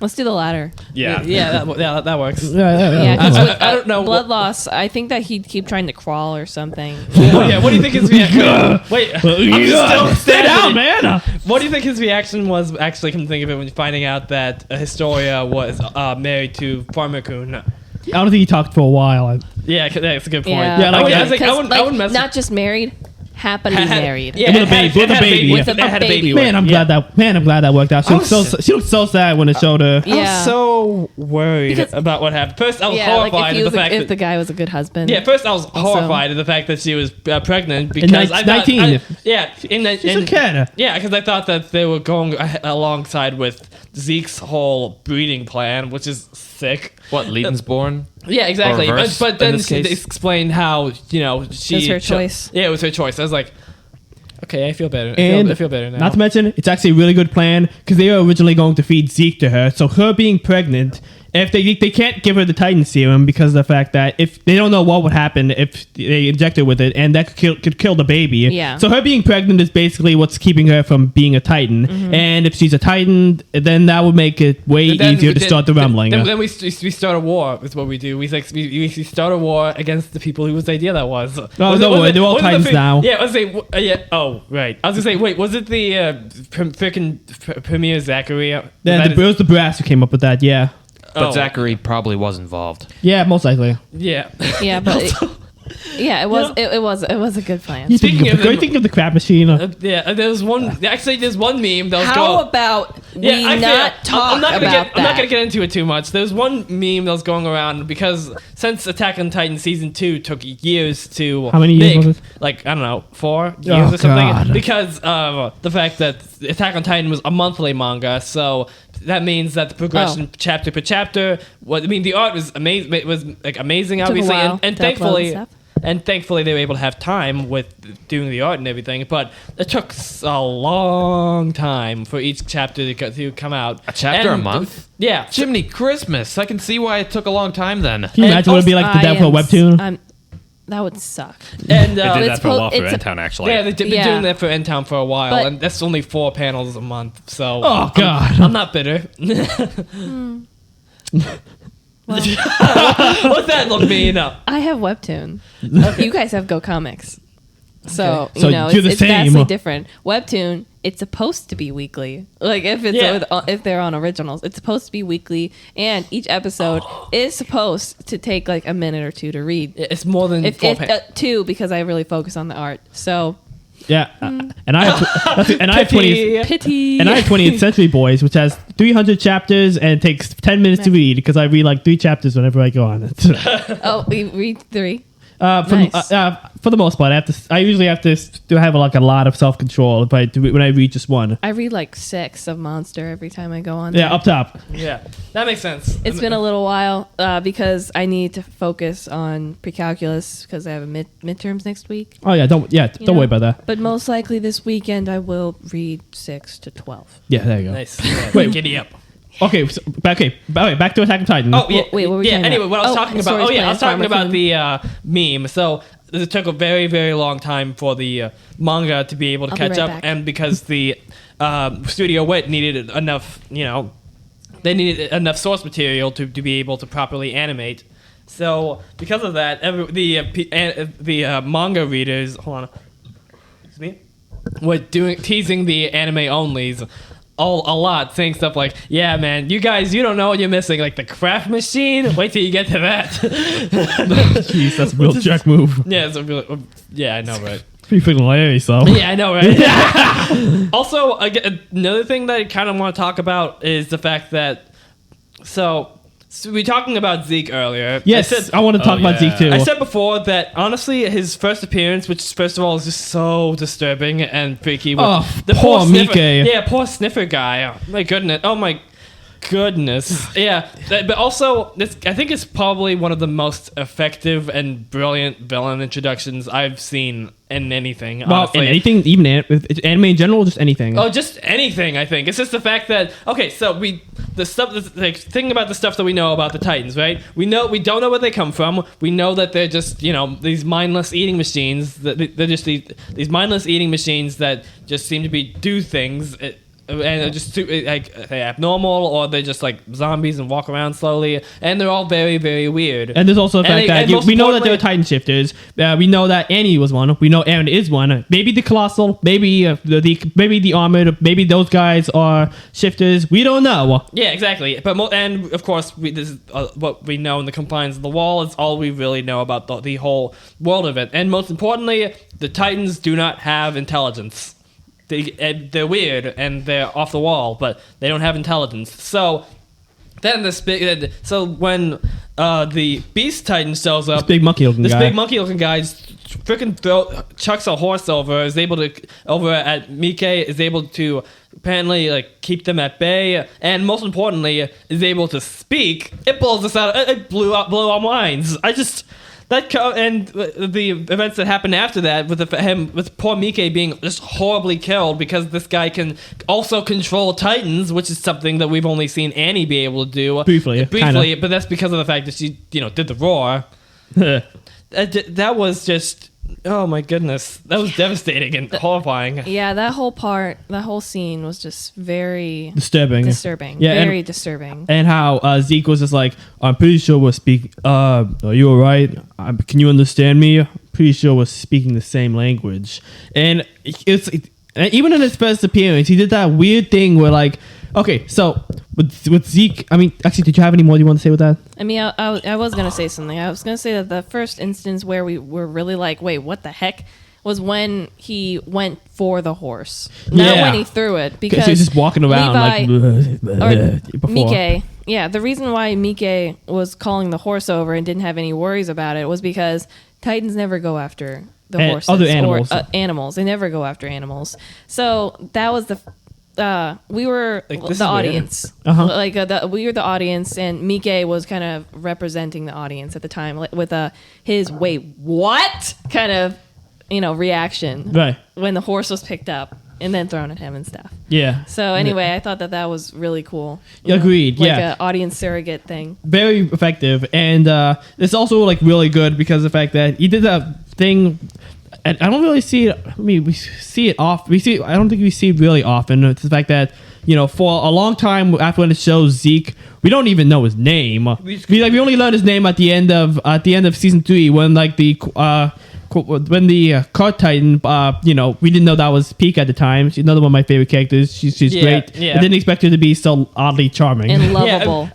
So oddly charming and lovable. I think I might have had a little bit of a crush on her, but that's just because she was like, I just really liked her. This is a departure from your usual type. Yeah, I know. I just like, I don't know. I just liked her. She's really sweet. She has a very serene, calming presence. She looks like in modern day, she'd wear overlong cardigans in really like autumn and give really good hugs and always smell like cinnamon. Yeah, so Wow, I think I might have a crush on her now. So it's like, it's not like you're like, She sounds like it sounds more like he have more of a crush on her. Yeah, so it's not like I'm pointing at Mac. Yeah, so like for me, it's not even like a straight up crush. It's just like, just really like her. You know what I mean? Mm-hmm. And I think even though she looks tired all the time, she's like really pretty. She is. Anyway, so back on topic. So we only learned his name with the whole Shigatsu thing with War Chief Zeke. I remember I was saying like Zeke. Yeah, so that's his name. Yeah, and then we go from being like Zeke, that's his name. Holy crap! What the heck is wrong with that one? Yeah. He's got like a duck face. What is that? Why is it standing like that? Are those rocks on his back? What's up with the hair? Why? We were just thinking that like, wow. That is ugly. Wow, now that is one. And I was like, oh, it's the duck. Yeah, wow, that Titan is one ugly mother. Yeah. Yeah, and then when it showed her in Marley, we were like, she wait, that's almost, the Duck Titan. Yeah, and at one point when she almost snapped up Hanji when she got Zeke, remember? When she had Reina, actually. Reina, yeah, that was it. Yikes. Oh, and also, there's also that, and also after Levi completely destroyed Zeke, and one of my, talking about the animation again, one of the most amazingly animated scenes in the series, and which is also one of my favorite scenes in the series. It's just, and I've never predicted that's what she looked like. What'd she even look like then before the 4-year time skip, actually? Do we? She's probably pretty much the same, just a little younger. Wait, she was originally supposed to be.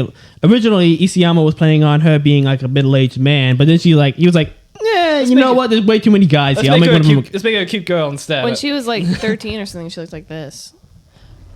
Pretty much the same. Yeah, pretty much. Yeah, I think the headcanon. I don't know if it's a headcanon or what, but I think I heard somewhere that the reason why her hair looks so messy and stuff is because her dad did it himself, and she doesn't want to hurt his feelings by undoing it. That's cute. That's nice. Yeah, that's sweet. Anyways, so as far as Zeke, I was saying, even with his first appearance, we get this like the weird thing about Zeke is that we hate him. We hated him for so long because of what he did to Marlo and to Erwin and Mike and all that. But he's like he's also like really quirky. Zeke? Yeah, Zeke. He's like oddly quirky and likable. He's not designed to look like a villain. He's got these glasses. He's got his beard. He looks like a science teacher. He looks more like he should be a science teacher. The only thing. Sorry, real quick. He also looks like the kind of guy who'd volunteer at the local mall to be Santa Claus. Yes, exactly. Right, yeah. And he's doing well too. The only thing that makes him look villainous is the beast. The Beast Titan, obviously, which is a terrifying giant monkey devil King Kong thing. Oh my gosh! And also the fact that he's just super duper jacked, unpredictably, like, surprisingly so. Yeah, it's like we all kept getting distracted. Remember, what is his ab? What is his like? What ab? is his ab workout? What do they feed him apart from Mr. Saber? Oh man, we'll go on with the hell, brother. Yes, they'll burn in hell together. Yeah. But yeah, like at the one point in the what's it called, the lanes. The lanes, the paths. Oops. The lanes. That's different. This is Welcome to the playground. Yeah. Yeah. Okay. The paths. My bad. When at that one point where Zeke and Aaron were conversing, and he was he was shirtless and all that. It's like did at least one person say to you, "Are you looking at his abs?" Why are you? I was getting very distracted. I was trying to pay attention to what he was saying. I thought he was like, "Let me just look at the subtitles." Yeah, actually, it was like in the pitch meeting we saw. Yeah.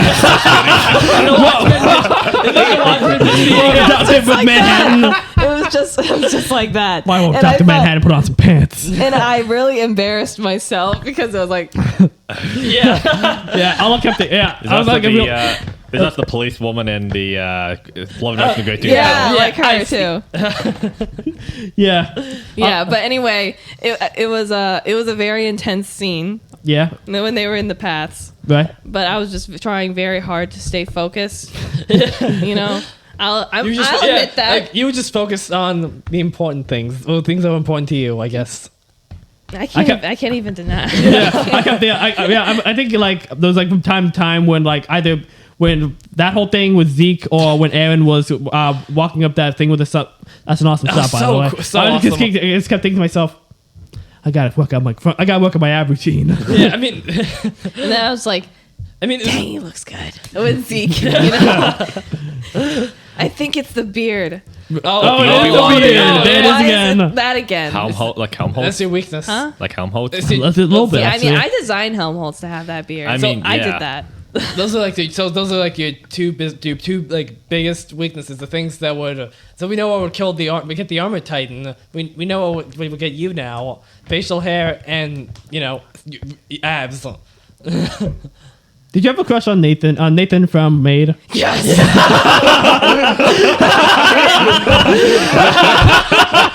Seeing him in the cowboy outfit that did it. Disappointed when he never showed up again. Honestly, I was hoping he'd show up again, but I just realized like, wait a second. Because we kept talking about his beard game is on point. Like if I ever grow a beard, I want it to look like that. Let's just be after the stubble or something. After stubble phase, the phase, yeah. Anyway, back on Let's topic. move on. Anyway, Yeah. back on topic. More complexity. Was his full name Nathan or was it just Nate? I think it was probably Nate for short. But yeah, Nathan. You know how it is, right, Mister? I got to use the bathroom. Oh, okay, yeah. Okay. Go ahead. Yeah, you can go. Let's move on. Anyway, so if we're talking about more complexity and all that, like with Zeke being oddly likable, like I said, we hated him, but we couldn't help but like him. He was We still can't help but like him. Like was the so coffee. quirky. Hot. Oh, hot. Yeah. Yeah. Just other things also like what we say to Levi at that one point. You must not be able to be popular with the ladies, are you? I'm popular enough. Breaking the fourth wall a little bit. Yeah. Are you going to talk about Commander Evan or something? I'm probably gonna have to, but I was gonna say if we're talking about more complex, probably gonna have to save Aaron for the last. Now that I think about it, for the more complexity thing. Yeah, good But, point. Yeah, Commander Evan, very interesting character. You said that you thought he would be my favorite character. I also thought he'd be your favorite character. he's on the list. He's on the list for sure. Also, he is so devious. He's He's my number two he's favorite character, He's actually. like really interesting. For a long time, I didn't really like him that much because how he's like manipulative. Yeah, like kind of manipulative and like you said, devious and stuff like that. Yeah. And he's a little crazy, Same honestly. with, same with Hanji and Levi. I wasn't sure if I really liked them because, well, the way they were torturing that one guy. And the way Yeah. Levi kicked the crap out of a literal child. Yeah. Oh yeah, baby. Oh, go more. No, he said like more. Aaron's enjoying it. Aaron, stop enjoying it. Yeah, more. Yeah, baby. In fact, we were watching that for the first my time. I gosh. forgot about the scene in Attack on Titan in 9 minutes. So I was like, oh God, no, stop, We were stop, kinda- stop kicking him. He's a child. Oh God, he's keeping. Oh, he's still Get doing ready. He's a kid. Stop. He's a kid, dude. Stop it, please. I'm begging you. I mean, I know you can regenerate, but oh man. Yeah, Well, but we didn't know you could regenerate we in didn't human know form at that the time. yet. I mean, Oh God! And he knocked a tooth out. yeah. And the that was- first kick. the first kick, and not only was he like kicking him, he was Stomping stomping on on him. his head when he's on the ground. And the It just- crazy thing about that is, the great thing with the story perspective is that when you think about it, people really dislike the scouts because it's like pointless. They're living in the walls. They're living in peace for the most part before the Colossal Titans showed up. Hang on. Excuse me. So they really don't think there's any reason to go outside the walls. And then we find out later with the royal family and the stuff like that with the Bow announcing war. The whole point of the walls was for the people to stay there and to live in paradise and be totally cool and basically just stay there until Marley decides to come back for revenge and Right. just take it. It's just, I Which get is that. so evil. Honestly, I get that, LD, they did like a lot of horrible things They in the did a- past, and there was they no did a getting number on past them. that. But they, Oh yeah. but They can't remember. They can't remember. But I mean, and not only would it be, it's like doing it on the Descendants. completely unnecessary since they haven't done anything wrong. But the fact that that Fritz had the nerve to take away their memories so they don't even remember what they did wrong, that's like that's like breaking a window, and it's like throwing a window through an old lady's A window. It's like throwing a rock through an old lady's window, and then 12 years later, then the old lady's son comes back. And then 12 or 20 years later, the old lady's son comes back and beats you to a pulp and doesn't explain why he's beating you to a pulp until after you're on the ground dying, and you've already forgotten about it. Yeah. Or That was the a weird old analogy. lady's son, like 20 years later, comes. Grandson. Let's say the old lady's grandson comes like 20 years later and beats you with a tire iron. Yeah. And then when you're lying on the ground, dying and blood flowing out of your open head wound. Do you think I would forget about that rock you threw through my grandmother's window? What? And then, like, through a mouthful of blood, then you say, What? Yeah, because I do.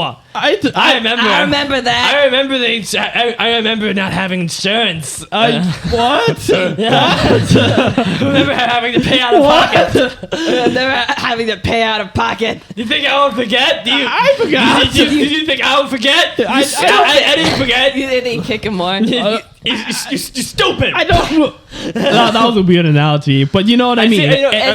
It totally and, works, and because of that whole situation, with the scouts going out, basically killing Titans, going out to exploring the world of the island, and trying to find out what the Titans are, that goes against everything that the royal family wants to do. So that really makes sense as to why they're trying to silence them, they're trying to restrict them. Public opinion isn't great for them, and which is why as soon as they discover something new, the government just wants to kill Aaron and move on, because they know exactly what's going on. Yeah. And they just want to be able to kill him, pass the founding Titan on to another royal family member, and just move on. So, which is why Levi kicking and beating Aaron to a bloody pulp was actually Smartest thing he could have done. Yeah, it was Aaron's plan for sure, and it was like, hey, there's no getting away. He's beating up a kid. There's no way that looks good. There's no way you can in make front of an that audience, better. in front of his girlfriend, in front of his best friend. Armin was able to see right through it. I didn't see right through it. I thought it was so horrible. Because Armin's an evil genius. Because Armin's an evil genius. He is. So- Evil geniuses think alike. Well, sometimes. Oh yeah, that's right. And Armin's glad basically that- Ervin's son. So Yeah, I said before that Armin is basically Ervin Jr. in regards to like the deviousness. Only I guess the difference is that the stuff that Ervin concocts a lot of the time is just so crazy. Like getting a pack of what do we call a group of Titans? A horde. I think a horde. Getting a horde of Titans to run to just run Mob? into the I think armored it's called Titan peck. and using A them. herd. A peck. A peck of A titans. mob. I think a peck is like birds or something. Oh. Yeah, a stomp. No wait, Stomp's not A bad. stomp of a titans. stomp. Yeah. Let's Yeah, do that. Stomp's not bad. A stomp of yeah. getting a stomp of Titans to use as weapons against the armored Titans, so that they can Write that be able down. to rescue Aaron, which is nuts, Also- but works. I can see why Hanji's. I One guess more thing. Hanji is basically Aaron's craziness, but externalized Yeah. more. Real quick, I am so glad that Armin is going to be with someone, Annie, who is not an evil genius and is in fact a sweetie pie. Yeah, we never would have guessed that. Never would have guessed Yeah, that. like, and even the bit with when she was just devouring that pie, and they just happened to meet her. I think we all said, "Yes, Annie's cute again." Yeah. We won. We did it. We won. I mean, We haven't won yet. The rumblings still have going on. oh yeah. Oh my god, I my forgot gosh, about that right, part. Yeah. Oh, also, a quick side note with the whole thing with the stomp of Titans. I think the moment everyone's respect for Ervin was just like went high was like when the other advance, and then a Titan chomps on his arm and he's getting dragged away, and then he yells, "I said advance, dang it!" And everyone was like, "Oh!" I was like, "Ooh, Armin, you You're the best. You're the man. Yeah, I'm the man. I think of a meme that comes up all the time. I think people just keep saying something like, "I don't know how that Titan was able to lift up Evan and his heavy balls." Because That sounds about right. Also, it's a mystery. Do you remember the character moments that would make a character immediately become one of my favorites? That was Evans. That was Evans for me. Yeah.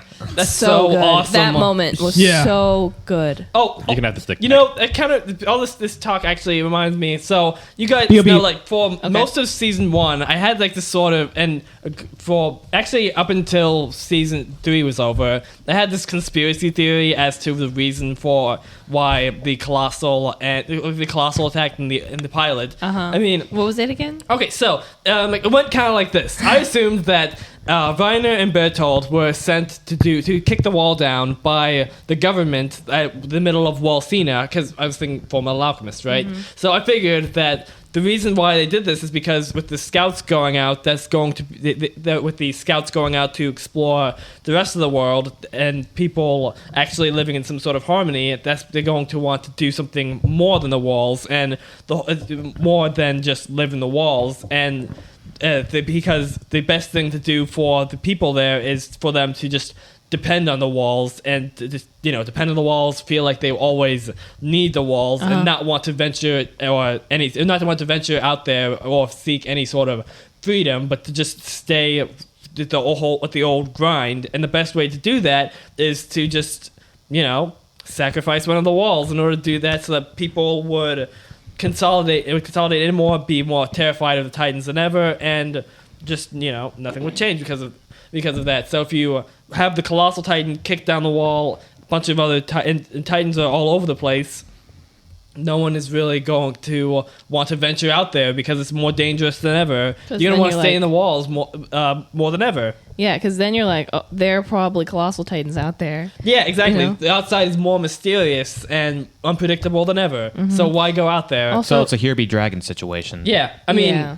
I never would have predicted. I mean, which is why what happened at the end of season 3 ended up blowing my mind, because I was not. I think I said I was not necessarily correct, but maybe a little bit.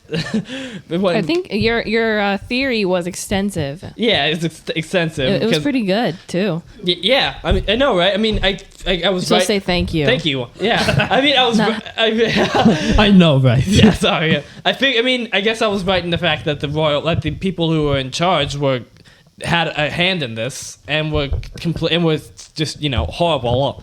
And you said that the wall cultists were probably involved as well. Yeah, I assume that the wall cultists had something. They had something to do with it because Something they knew up their about sleeves. Yeah, because they knew about the colossals Titans that were in the walls. Which, by the way, I'm just remember my response to when the end of the credits of season 1 and a part of the wall crumbles and you see Titan's face. I said, What the heck was that? What the heck was that? Was that Titan? Was that Titan's face? What's that doing? What's he doing there? He just chilling? Well, yeah, kind of. Yeah. He's like, yeah. I guess Oh he's great! been Now there his for a face is while. cold. Yeah. Yeah, now he's gonna get. Look what you did. And when the sun shines, it's gonna get right in his eye. It's gonna be horrible. It's Again, horrible when that happens. And he can't blink. Maybe we should just get him an eye patch. Or Yeah, or shades. eye drops. Yeah, Eye drops. Yeah. Yeah, great. Now he's gonna get his face cold. He's gonna sneeze, and then the wall's gonna collapse again. Not again. Oh, man. Oh, man, He's we gonna That's can't- the last thing any of us Perfect. needs. Yeah, you're can't gonna give have that. We can't you're have gonna that. give, I don't know, Can't have Wally that. a cold. That's what you could call him, Wally. I don't know. Wally's okay, Wally. Wally's not bad. That's Yeah, I that's kinda pretty like terrible, that. but it's not bad. Yeah, I know. The first wall. So are we just gonna call them the Wall Titans? Yeah, Yeah. that's what they're called, the Wall Titans. Yeah. Okay. So he was the first one spotted or revealed. I guess you Revealed, could say. yeah. The first Yeah. one revealed. His name is now Wally. Yeah, Yeah. he will So- shall forever be known as Wally. Yeah. Wally the Wall Titan. Yeah, and also, so how much did the Church of the Wall know about? Anyway, I'm pretty sure they knew quite a bit. I don't think they knew about the outside. I'm pretty sure they knew about the stuff with King Fritz and they knew about the Wall Titans for sure. I don't think they knew about the outside world and all that though. Yeah. They no, love. it They was real love hush past history I the can see most, wh- I think. Okay, I can see why they kept his mouth shut then. Because if he just started rattling off about, hey, you know, you want to know how this whole thing with the wall started? Well, you see, it all started with King Fritz and this girl named Ymir, founder Ymir, and then this And happened. Ymir, she became a titan from inside a tree. From a tree. freaky worm thing. okay. When a centipede touched your back. A centipede, this But giant, glowy, this really soft centipede touched her back, kind of bit in her spine. Yeah, well, what did it feel like? It was it was like rubber. Oh, okay. Yeah, it gross. was like rubber, but then really sharp when it goes into your. Well, anyway. yeah. So I can kind of see why he didn't say anything, because that's like the sort of thing that you would go insane from the revelation. And also, you need a whole lot. And also, learning that, you kind of need to connect the dots with the fact that this is just a tiny little island. Also, it's total folklore. Like, it sounds that way. Because you say, and Ymir, she had 3 daughters. Yeah. You know their names? You know? Yeah, you're right. It does sound like... you would believe that. That sounds crazy. Who would believe that? It sounds That's a good point. Yeah. It sounds it sounds more believable. Actually, I don't know, because I think they said like the walls came from the heavens and they were brought down upon us to protect us from the vicious titans. Oh, you know what? That makes the whole Ymir thing sound even more unbelievable, because these people are lying and they're spewing out this bullcrap about the walls coming from the heavens, when the opposite is true. The first thing that made me think of was Lego Movie. Like the giant colossal titan hand bringing down the walls and putting it around. You know, that's the first section. More on the way. Yeah, exactly. And just everyone just watching. There were some people taking their sunglasses off, that sort of thing. That moment in The Simpsons. Oh, God, where should I go? Left or right? If I still go out here, then I'm gonna be trapped. If I go in here, I'm gonna be trapped. And if I go out here, then I'm not gonna be able to go home. Oh God! In, out! I never learned how to play music. Also, I think you guys already know this. That was animated. Was it animated? The Simpsons? Yeah, I think it was in the movie. Yeah, the guy played by an animator, right? Oh. No, he wasn't played by an animator. His likeness was based off of an animator. Ah, okay. Oh, that's Also, cool. I know, right? Yeah, go on. Also, I think you guys already know this, but in the last episode of season 1, it was showing that, well, I don't want to say sermon, but thing that the speech or something that was happening in the Church of the Walls. All those people were forming pretending to, I guess, be the wall or something, which coincidentally was the same formation that the Colossal Titans were, because they were all linked in arms and that sort Were of thing. they? Oh, you serious? Yeah, they're all linking arms together, just like what That is Jeez, sick. that is some crazy Is that even foreshadowing? What do you call that? I don't even know. It's kind of like a. It's like, and you also, don't know. I just realized something. Not just that, but then when Annie ends up getting Squashing them. That's horrible. That's horrible. She ends up going through the building because she was shoved in there by Aaron. So who would destroy the wall? Who would destroy the world? Who would destroy the world with another Titan shifter who's blonde? Okay. I think you're reading too much into it. I think I might be reading too much into it. The blonde thing. Yeah. Oh my god. Speaking of which, I was gonna say, okay, so I think we talked a lot about the more complexity thing. We'll probably talk about Aaron a little bit, but are we on favorite bits? Yeah. You guys want to talk about your favorite bits in the show, like favorite scenes, arcs, character moments? I think we kind of did. Yeah, I think we kind of did. We've just been doing that. Like, we were talking about the moral complexity while talking about our favorite bits and favorite characters and arcs and stuff like that. Okay, fair enough. Yeah. Let's see. What's one of mine? Well, I miss Marco. Yeah, me too. There's actually one. Everyone needs a Marco in their life. Okay, it's had to check. He doesn't have a beard. You haven't seen his abs yet. All right, just first off, I challenge you to draw Marco with a beard, I can see it. shirtless. Stop it. Just say what you were saying. You prat. Go on. All You right. cheeky git. Get. Get off! It's not necessarily my favorite scene, but it's something that I remember reading about recently. Well, not exactly recently. It was a few months ago.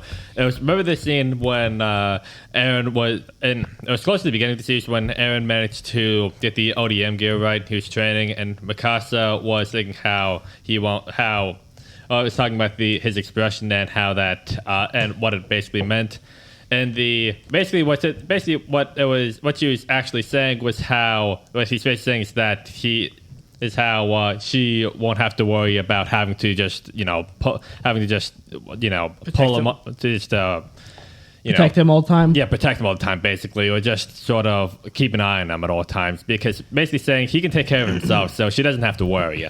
But the way the anime did this was, it was. I'm gonna be honest. It was a little bit more of it's a little bit strange. It goes over this in junior high. It makes fun of the line and how everyone is just like, okay, what? Huh? It's because I don't remember the actual line. I think in the anime it was along the lines of how she's like, he won't leave me. But I think what the actual manga was saying, the actual translation in Japanese was more like she won't have to. The look what he was saying was that she won't have to protect him all the time, basically. And you like that scene? Is that what you're saying? I'm not saying I like the scene. I'm just talking about what the actual scene was saying, because a lot of people, and I mean myself included, just kind of read the scene wrong. So then when I did a little more research into it, that's basically what it was actually saying. So just wanted to make sure you guys and our listeners basically know what it's actually talking about. So no more confusion there. I always assumed that was just like one of the. Okay. I always assumed that was one of the more anime bits of the show. That's what I was thinking. It kind of. I've never watched One Piece, but it just kind of reminded me of that for some reason. it reminded me- like the yes. Yeah. It reminded me more of like in, say, My Hero Academia in season 1. Okay, My Hero Academia is a better example. Izuku was able to do the baseball thing. It's like the thing at the end of the episode. There's even where, rock music playing. Insert main protagonist's name here, is able to insert goal. Was it finally able to insert goal here? Insert minor goal. Insert minor goal here. This is going to be their first step into doing so-and-so. Into blank.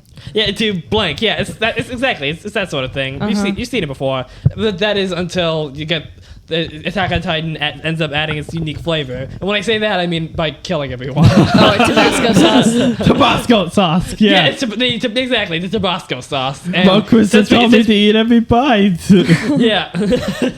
So the unique flavor is Tabasco sauce, is what you're saying. Pretty much. Actually, it gives you so much pain, yeah, but then you add more. yeah, exactly. Keep going. We tried Tabasco sauce for the first time at Chipotle a few days ago, and Tacos were good. The burritos. Okay, Bertoltz. Yeah, they were very good. the We will go again. Yes, Yeah. we shall. Oh yeah, it was our first time at Chipotle. The Tabasco almost killed me. I thought I would be able to. I assumed that I would be able to withstand the very thing that was able to take down the armored titan himself, so that I would be able to have bragging rights. Coca-Cola, drinking Coca-Cola at the same time was not. It was not a good idea. It was Lemonade cures it. Yeah. It does. It's delicious. Sprite does not. Root beer does not. Yeah, Coca-Cola does not. It's like adding, gunpowder or like, I don't know, kerosene or gasoline to it. And you know what they have in common? What? They're cheap. Oh yeah, that's right. And also there was no milk, so That sucks. So it's a bring your own milk kind of thing. yeah. Anyway, It's a restaurant though, so that's not an option. anyway, so I guess. something else I wanted to discuss. We've talked about a bunch of the other characters. Of course, we've talked about Aaron, but just wanted to talk a bit about Aaron himself. I've got to say, I think he's got to be one of the best protagonists I've seen in a while. Ever. Yeah, like Mainly anything. because the fact that he turns into an antagonist later on Villain. is villain because. Yeah, villain, not antagonist. That's Zeke, actually. I think that, the fact that Aaron's whole thing, it's like really interesting because of the fact that Aaron initially was like had the whole gusto anime protagonist energy for most of the show, like being really inspirational and leveling up and all that. Yeah. And we, of course, while watching the show, we knew that he was going to turn evil. But instead of wanting we knew that he was going to break bad. But instead of wanting to be like a good person, to do his goal through moral means or wanting to save the world or something like that. I mean, he did kind of want to save the world, but his whole thing was more, I'm gonna kill all the Titans. I'm gonna shower in their blood. They will know the name. I'm gonna dance on their grave. Yeah, Like, pretty much. Yeah, exactly. Yeah. Yeah, and they were more like their characters weren't as fleshed out as they became later. You know, like it was more like, you know, this is an anime. It felt more like this is an anime for like you know? the first 5 episodes. Well, I mean, Yeah, for a little bit. I mean, episode 1. So it was like, you know, Aaron's the protagonist. Mikasa is the protector / love interest. You know, she's the girl one. Armin is the nerd. The you know, the smart guy. Looks like kind of like a girl. You know, Also, yeah, I think I remember that kind of trio. Yeah, Right, exactly. Why is it whenever anything happens, it's always you 3? I wish like someone would have said that at some point. But Yeah. anyway, I think it brought Well, up it's before. not. It's not always those three. It's mostly Aaron getting kidnapped. Oh True. yeah, Or like trying to fight kids who are older and bigger than him, and then Mikasa having to jump in. or trying to fight Titans Well- that are older and bigger than him, and then Mikasa having to jump in. Yeah, nothing changes. There's Yeah. nothing Also, changed. yeah, I think I brought up before actually that one thing that I really like about season 1 about Attack on Titan is, interestingly, I mean, obviously the characters in season 1 get their own arcs, but it is solidly Aaron's story. He's like, you know, Yeah. he's the center of the sort of world of it. He's like the main character. He gets basically the most development and that sort of thing. Yeah, but then everything revolves around him. Yeah, but literally. then season Yeah. 2, unbelievably, in the span of about 12 episodes, allows for the other characters to be able to have their moments to shine. Yeah, And Sasha gets her own episode. The rest of the gang, actually, apart from Aaron, yeah. they get their whole thing in that castle. Utgard Castle arc gave me more anxiety than my wisdom tooth removal. Yeah, that was Honestly, awful. That whole arc just really freaked me out. I was just kept thinking, what are they gonna do? How are they gonna get out of this? And they don't have ODM gear. The people who have ODM gear are freaking dead. They don't have plot armor because the protagonist isn't there. Yeah, Aaron's not here, so so they don't have the plot armor, and Ymir's just she's got her knife, and yeah, I'm pretty sure she'll be able to. that was Yeah, so like, I'm pretty good. sure she's gonna be able to do some good with That that was because so she good. just seems like a very dangerous person. But what is she gonna do? What is she gonna? Oh, she's a Titan! What the heck? Yeah, I remember when we saw that, everyone was like, Whoa! She's one. I'm like, next episode. Hey yo! Yeah. Hey yo! That's one of the Titans were like, hey yo, hey yo. And Yeah. then this terrifying, gremlin jumping around. this terrifying gremlin chimpanzee Titans just start jumping around, ripping child Titans' necks No, off. not even a grown-up chimpanzee, like a baby one with the big head and everything. You know? Wow. and- Oh, yeah, that's true. Oh, and also, I think one thing that when I was rewatching the episode again, this series is very rewatchable. It is. How at first they were doing pretty well. They were like, yeah, they're taking out the Titans. There's four people with ODM gear, and we're taking out these Titans in this beautifully drawn animation by Irufume Amai. Everything's working out. And wait, is that a meteorite? Boom! Is that a rock? wait, is that a freaking boulder? Oh my gosh! And then 2 just dead, just like Yeah, that. dude, they're just dead. They're just dead. Immediately. Yeah, immediately. And then just dead. Nanaba and, one- Elvis both died. I thought he looked like Space Dandy. Yeah. Oh, what was it? His hair was. It was Pompadour. like a He looked a little pompadour. bit more like Yeah. Lupin the Third to Yeah, me. Oh, Lupin the Third. Lupin that- the Third, yeah. Yeah. That side character's death affected me way more than I would have thought it was. I was honestly. so upset. Oh, I was yeah. so crushed at. It was Banana though, like her death. Then, oh yeah, when Oh she my was crying, like, well, like, no, I'll be a good girl and all that. Oh my gosh. Lord. Yeah, it's the thing. I don't even know what was up with that, like her past or That's the anything. one- but yeah, it's like, exactly. We don't Nothing know. scarier. We don't But know. she totally reverted back into a childlike state. And she was missing Same a thing- leg, too. The same thing They were- happened to Mike. While they were just ripping her apart like a flock of vultures. By the way, I think it's a headcanon that Nanaba and Mike were a couple. That makes it hurt Oh. even more because there's so much cute fan art of them, No, yeah. and that makes me want to rip my own heart out and feed it to Stokely. I think she She would appreciates mind. that. She- It's she good would towards the mind. protein. Yeah, she'd be fine with that. But don't worry. Unlike some of the other stuff with Attack on Titan, don't worry. There's someone that we can put the blame on. It's Zeke's fault. Yeah, it's all Zeke's fault. Yeah. Oh, also, little detail was the fact that apparently, I think you said that the reason Oh, why. it's me. Oh, me said it. Yeah, you said it. Okay. The reason why Zip said that that Viner totally rushed with giving Aaron the big reveal about the fact that he was the enemy who ruined his life and expected him to be cool with it was because since Zeke was there, the war chief, that means that since they've been there for 4 years, that means that they gotta get the founder real soon, or else they were screwed. Yeah, they were already screwed. They saw them. They were like with the. They were there for 4 years. They hadn't done anything. They didn't have the They didn't have the not Warhammer. They didn't have the founding Titan. Annie's gone. Annie's gone. Yeah, she's captured. And I wonder, Annie, are you okay? Sorry. I'm sorry. I had to do it. She's been struck by a Get it? Yeah, Smooth Jackson. Yeah, I get it. Yeah, so basically, yeah, Aaron was a smooth criminal all along. Yeah, actually. So yeah, they were screwed. Yeah, so that's So they had to go. So they had to show us something. and Marcel wasn't there. And Marcel was because there. he's I mean, Marcel dead. hadn't been And- there for a long time. And also, on top of all of that other Well- bad stuff, the Titan that killed Marcel was, tearing those Titans down there to shreds. It was tearing those Titans that were It was at the bottom of the- 60-something-year-old Ymir. Yeah, exactly. 60-something-year-old Captain America Ymir was tearing those Titans to shreds. I thought she looked a little more like Katniss.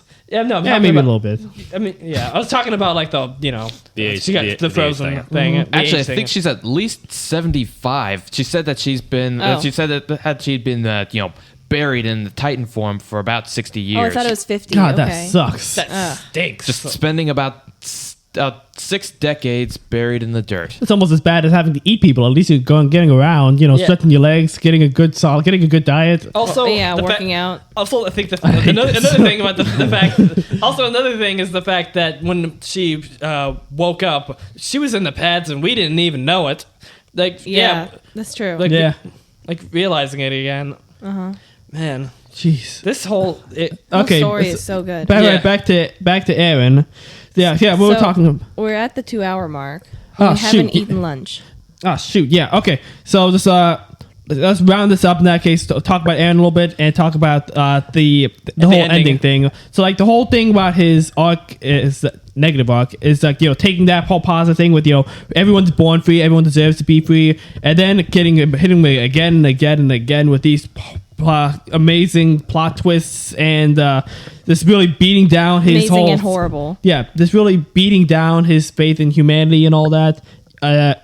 Until his whole goal with freedom basically means killing everyone that could possibly take that away. I think he had like a great quote in I forgot. Yeah, he had a great quote that he told Zeke when we went back through the memories of when he killed those two guys. Something that really shook me up when we first saw it. By the way, like those guys deserved it, but it was brutal. Like he was just a kid and he just straight up murdered them. It's like. And not only that, he murdered them, and he's saying, "You don't deserve to live! And screaming- Die! And screaming in their faces, and he had a As really he great stabbed line. them in the face, actually. As like he was stabbing in like the neck or the Yeah. somewhere in that area. I'm it was gonna- horrible. I'm gonna be the last thing you ever see. And then When he- that look on his face. And God! It shouldn't have been a surprise when he. Yeah. So the line was something like, "If someone tries to take my freedom, I won't hesitate to take theirs." So it was putting a whole new spin on this this positive thing. Like everyone should take their freedom. Everyone's born free. Everyone deserves to be free. And basically saying, "Nah." Everyone's free, but if someone tries to take someone else's freedom, they deserve to die. And then he does that literally by causing the rumbling. We got to protect his friends and all that. Killing all these people. So all these innocent people, even people who didn't have anything to do with this, even people who are also Eldians, who are also suffering from this prejudice. Yeah. Just so that, his friends will be able to be safe and, and all that. And it's also the ultimate irony because of the fact that by killing everyone outside the island, he's basically bringing to fruition what the original founding Titan did. That the people on Paradis Island were the last of humanity. Yeah, actually. And Which is like... Sick. so Wasn't the amount wasn't the amount of people that was left over after the rumbling, wasn't about 20% of humanity left, which is about the Yeah. same amount of people as there were on Paradis Island. 40% overall is left of humanity. Yeah, because there were 20% left outside of the walls, and then Paradis. So how Right? does, I guess Yep, that's right. Aaron's plot on how to stop racism is to just kill all the racists and then some, I guess. Because I think, first of all, one thing that I Big brain. Yeah, it's a big brain idea. One thing that I remember when Aaron was manipulating Zeke, when talking about how we don't deserve to be free. We don't deserve to be free. So I'm all for your euthanization plan. That whole thing. I mean, first of all, I kept saying, yeah, Aaron would never say that. Not in a million years. His whole thing is based on like freedom and that's all that. And plus, when he was pointing across the whole beach scene, which is freaking great. If we went over there and killed our enemies, would we finally be free? I was thinking, yeah, that's what he's gonna do. He's just gonna kill the rest of the world. Also, Zeke, great character foil, believes that that's the greatest freedom is to never be born at all. So he wants to kill all the people, all the races, with the entire Eldian race. Freaking great character Yeah, he foil. just wants to pull a children of men on all of Eldia, basically, because he hates himself so much. Yeah, I think that's the best way. Actually, that's a good succinct way to describe it. Come to think of it.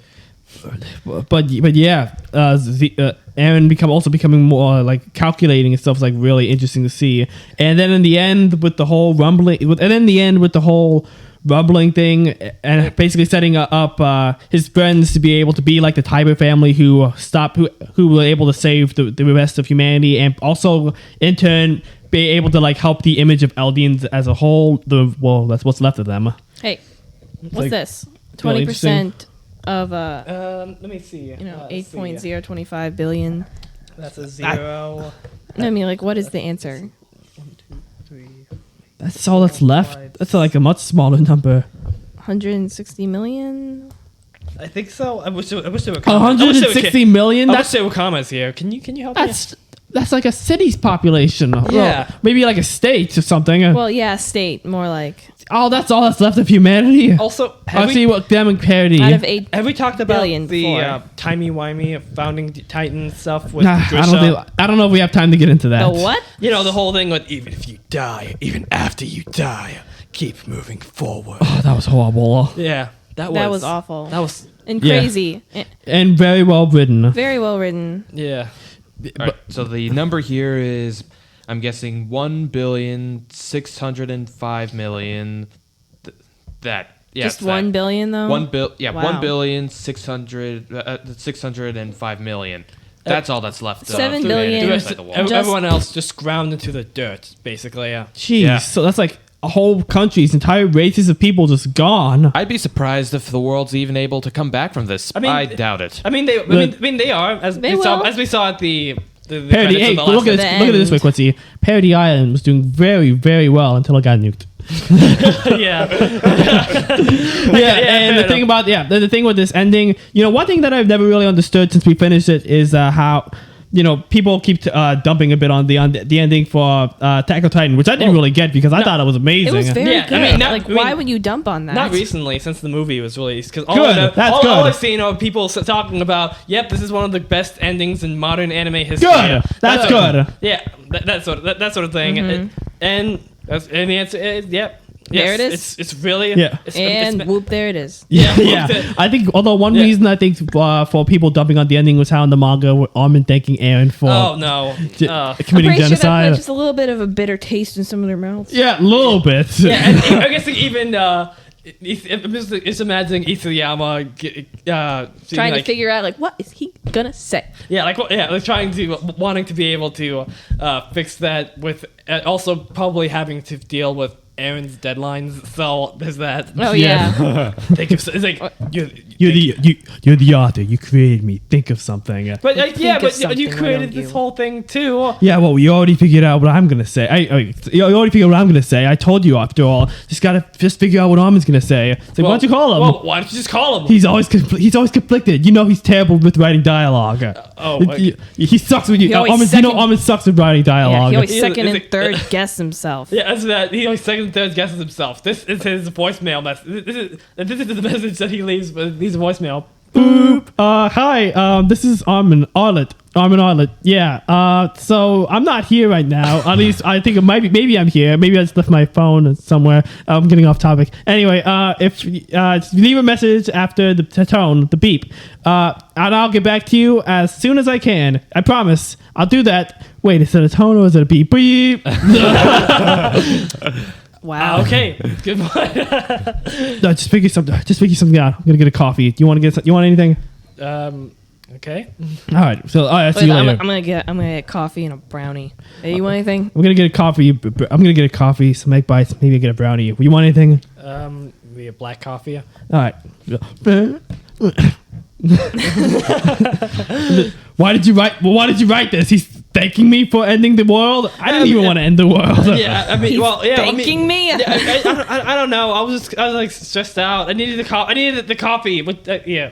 Well, you didn't send this to your editor, did you? Oh no, I already did. Why? You're supposed to want to do me first. Yeah, well, you weren't here, and you were late. Anyway. No, you were late with the deadline. The deadline is today. Yeah, well, I had to make the deadline somehow, didn't I? Okay. We'll work this out in the anime.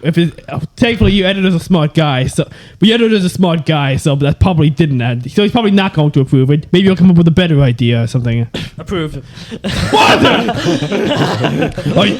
Are you serious right now? Don't approve it. But it's already been done. What do you mean it's been done?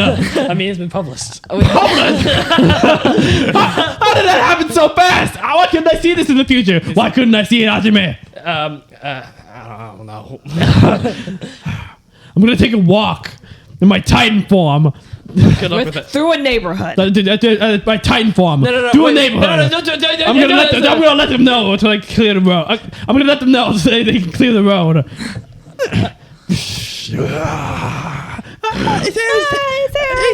He's doing another round. Oh my god, take a picture of me. He's saying I'm gonna pay for my house.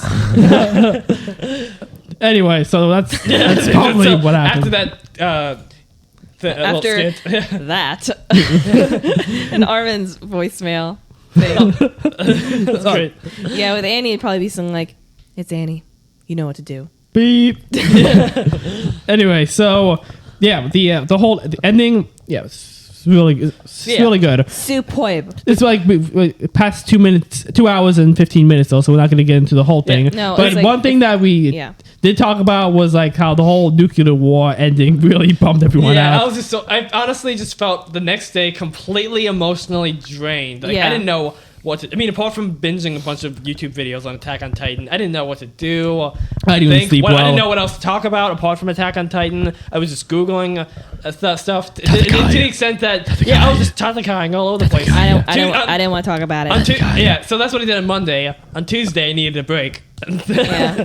I didn't sleep. Yeah, I didn't sleep well. We watched it on a Sunday. I didn't sleep well that night. It was Monday. It was a school day. That was not good. Surprisingly, I slept very well. Yeah, I slept just fine. Go- You Yeah. always do. Yeah, I mean, Mac. I can sleep through anything though, so that's not saying much. Mac is the best sleeper of all of us. He always sleeps well every single day. Every morning we ask, "How'd you sleep, Mac?" He says, "I slept great." Yeah, he's like Bertold in those weird poses. And Yeah. talking and laughing to himself.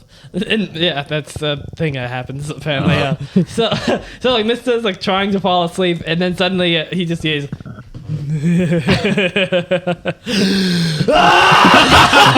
Imagine that. So it's kind of like Aaron. Yeah, He went to crying though, when I think about it. Okay. He would. Or coming out, or saying, "You are gonna die." You're gonna die. That was one time. Yeah. Okay. Well, Yeah. Well, Imagine, he's one thing. imagine after a wisdom tooth surgery, he says that with a mouthful of cotton. You're gonna die. Oh God. yeah, I can picture that. Yeah. Yeah. And also after the whole Duke thing, when that kid showed up at Aaron's tree again, and it's just like really With his dog. With his dog. Crap! Here we go again. Yeah, really hammers home the whole cycle thing. But Yeah, that's a fan. Maybe there's a fan fiction out there. If you find a good one, just link it in the chat below. All I have to say Yes, to the yes, author please. is good freaking luck. Also, I think I've heard a lot of theories that the reason why it ended the way it did was basically because all of Attack on Titan is going through the cyclical pattern of hatred and war that Hatred happens. breeds more and hatred. and I've heard people refer to it as being a critique of humanity itself, which Wow, and, that and is humans. And yeah, That and is, humans uh, themselves. It's quite controversial. You know, like trying. that's to, impressive. Yeah, very. Yeah, because the whole thing of humans always trying to find an enemy with it, an enemy to root against, or trying to always find a fight to fight, And or disagreement. like the disagreements. With the most obvious example of this being Aaron feeling this way towards Titans, and girl Aaron, aka Gabi, feeling this way towards the Eldians. Yeah, and that then sort the of thing. Eldian, and then Aaron feeling this way towards Everyone. everyone. And yeah, And then the Eldians feeling this way. Well, the parody people feeling this way towards Everyone. the Marlians. Right. Yeah. And then the Marlian Well- Eldians. Well, Yeah, I think it's it's like- I it's think like it actually comedy- is everyone because but everyone's then against them. National Brotherhood Week. National Brotherhood Week. Okay, yeah, Yeah. that only Be that's grateful that it doesn't last all year. Yeah. yeah, they could probably use that. That'd be really They could- funny yeah, if they implementing that. It wouldn't matter though. It wouldn't matter. Yeah. It didn't matter. Nope. Yeah, or Because- Ymir being, or the founder of Ymir being used as a weapon against the entire world by frickin' King Fritz. Ugh. That's Also- that sort of thing. Jean and Mikasa. John Meek- Thoughts? I mean, I don't got a problem with I that. don't really I'm have- okay with it. He's a good guy. yeah. yeah, like I'm sure, like once she manages to recover from 10 years. yeah, about 10 years after the whole thing that happened with Aaron. She's gonna need some time. He's a good guy. Yeah. I was like, I think it was everyone when show John what he was One what he was for thinking, future. what he wanted. That was so nice. But he wanted a nice place, a place for him to be able to raise his family in peace and all that. And that was Mikasa there. That was totally Yeah. Mikasa. Yeah. Because the Yeah. first thing he knows about her was her beautiful black hair. Yeah, and I remember everyone was just like when he was saying that. Oh man, that sounds beautiful. Yeah. But it's of course he'd have to become a fascist loyalist in order for that to work out, To and get then a he life like left that. And then he just left that behind.